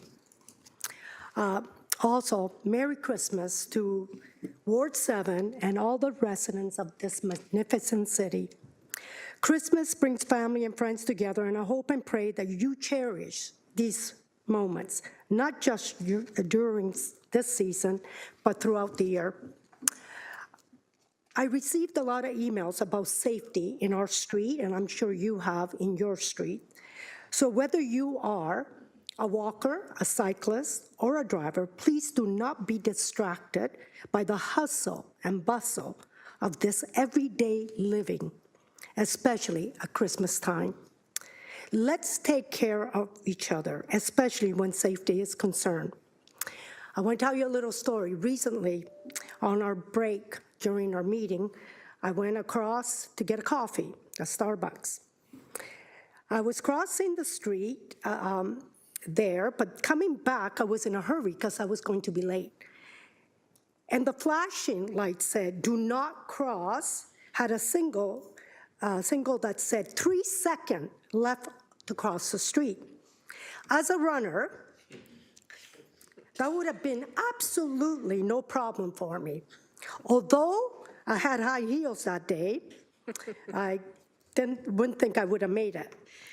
But just as I was darting out, this is the truth, a lady put her hand across and said, "It's not worth your life." And I thought, how great that someone cared about my life. So this Christmas, let's be care of someone else's life as well. And I want to thank the lady that did that for me. Thank you. Thanks, Councillor Pauls. Councillor Spatafora. Thank you, Mayor, and I won't take up too much time. I just wanted to thank my new colleagues around the table, the senior leadership team that I've been able to meet. Looking forward, and the clerks as well, looking forward to meeting more staff of the City of Hamilton. It's been an exciting time, time of learning, but also it's been a happy time for me. I've really enjoyed my time so far. I'm looking forward to working with everybody over the next 4 years, and looking forward to hopefully in the new year being able to get more entrenched in the community in Ward 14. I did have the opportunity to visit Sue Taylor and Maddie and Liza from the Interval House that is in Ward 14 for a presentation they did, and it was fantastic. So looking forward to more events like that, looking forward to more good meetings with this group and beyond, and I'm wishing everybody, Ward 14 and the entire City of Hamilton, a Merry Christmas and a Happy New Year. Thank you. Thanks, Councillor Spatafor. Councillor Tadison, please. I think I need some anxiety training because every time I go to speak here, my heart starts jumping out of my chest. So, Matthew, I'm going to be looking forward to working with you in the new year. Last night, I attended the Blackheath Bimbrook Lions Turkey Roll fundraiser, and they're a service club, and it was in a packed house at the Bimbrook Fair. So I wanted to thank that organization for all the good charity work they do in our community. I want to thank Councillor Clark for his counsel. On Saturday, we have the Bimbrook Santa Claus Parade, and he advised me not to drive the tractor and try to wave to people in the crowd. Being a distracted driver I would be, he thought I might drive into a reindeer. So I'm going to take his heat, and I'm going to walk, take the opportunity to walk, and I'll probably be walking beside some of my provincial and federal counterparts at that, and they'll be getting a good discussion with me about our issues in Glanbrook and in Hamilton.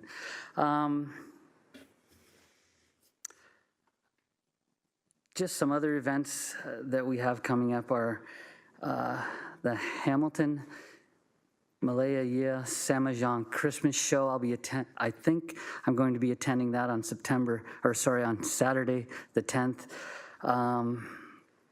We have various other organizations in our community. We have I just wanted to say a shout out to Sherry at ACI in Mount Hope. She's running a wonderful training session for youth that face any number of challenges to try and help them gain employment. There's a donation only takeout window every Friday from 2 to 5 where they serve hot chocolate and cookies. So if you're up in Mount Hope at that time, take that opportunity to visit them. I think the last thing I want to say is that very early on in my campaign, a very present and knowledgeable member of the press asked me, what do you feel or what you want the legacy or what you hope will be the legacy of you individually and as the council you're going to be serving with? And I thought about that and he said, you can only answer in 3 words. And then I had to think about it a little bit more. And I said, what I hope we will be are thoughtful, caring, and helpful. And I believe with our council here that we will attain those goals. So thank you to my councilors. I wish all of you a happy holidays, and I'm proud to be part of this group. You're making me learn every day, and I'm a better person for it. Thank you. Thank you, Councillor Tadison. Councillor Alex Wilson? Yeah, thank you through the mayor for this opportunity to speak. I like others will say, I'm going to try and keep it short. You can tell me afterwards how I did. But I just want to take a moment to really thank the Westmount Eco Ninjas and the youth who came out to have a climate strike in front of City Hall these past couple of weeks. We'll be continuing to do this all throughout 2023, asking all of us as decision makers, as legislators, as the adults in the room, to take the crisis that we know we are facing seriously, to act with urgency and at the scale required to actually make a difference, to make a tangible, meaningful impact on building that brighter future we know is possible. We've had so many conversations over these past couple of weeks about home in this committee, whether that's the health of the natural systems that we rely on, the land, the water that we all are in relation with every day, or those are the homes that many in our community are struggling to afford, the homes we need to retrofit to make action on the climate crisis. I bring up this idea of home because both at an individual level, at a societal level, and at a global level, our homes are crumbling. Our homes are at risk and our house is on fire. And it's time for big and urgent action. And I think we've been having those conversations around this table, and I just wanted to take this opportunity to build those connections and to draw those links. Young folks are asking us to take meaningful action. Right now in Montreal, it's COP15. International leaders are coming from around the world today to start a conversation about what is the next action plan for nature in these next 8 years. As our new year comes and goes, I ask what is our action plan for nature over these next 4 years? What are we going to be doing to further these international efforts? Thank you, everyone. Thank you, Councillor Wilson. We do have a few minor items left, so we're not calling for the adjournment yet, but I do appreciate everything that all of you said, and looking forward to more great work over the next 4 years. Councillor Alex Wilson, can I please have a motion to receive the council communication updates from September 28, 2022 to December 1st, 2022, please? I think I can do that. Moved by Councillor Alex Wilson, seconded by, I'm seeing Councillor Kazar, that the council communication updates from September 28th, 2022 to December 1st, 2022 be received. Thanks so much. The items are before you. Is there anything that any member wants to lift or to talk about, to discuss, or to have referred to a standing committee? Madam Mayor, under the procedural bylaw, items can be referred to the proper standing committee. Excellent. I don't know that so we have the motion on the floor to accept the communications and refer them to appropriate standing committees. No? Just to be received, Just to be Madam Mayor. received, unless somebody wants to refer something to a standing A committee. specific one, yes. Perfect. Okay. Anybody wanting to do that? No. So then we don't have any speakers, and we'll go to a vote on the receipt of the communications, please.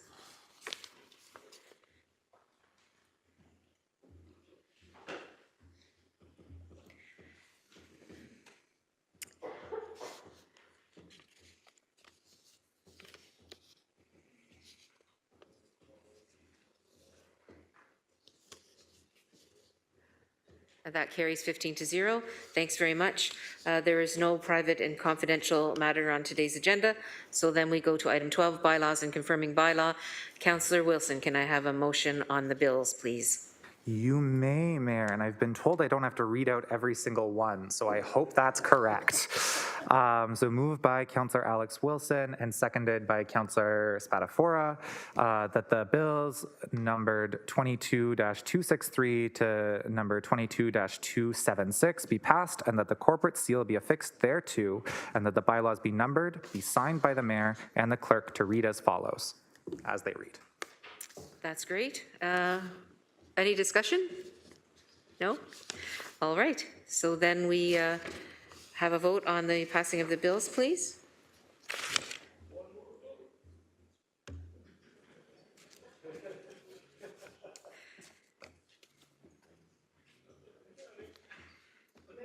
That carries 15-0. Vote for adjournment. Lunch is provided by Sam Miniti. He is my assistant, who is also, he does chefing, but it's free. So enjoy the meal. It's going to be great. Thank you. Thank you, Councillor Pauls. May I have a motion to adjourn? Councillor Francis, seconded by Councillor Huang. All those in favor? That's great. Oh, sorry, you have to vote electronically. See, the very last one, I messed it up again. Thanks, everyone. Enjoy the Christmas holidays. Happy Hanukkah. Enjoy the lunch. Thanks, everyone. And that adjournment carries 15-0. Thanks, everybody.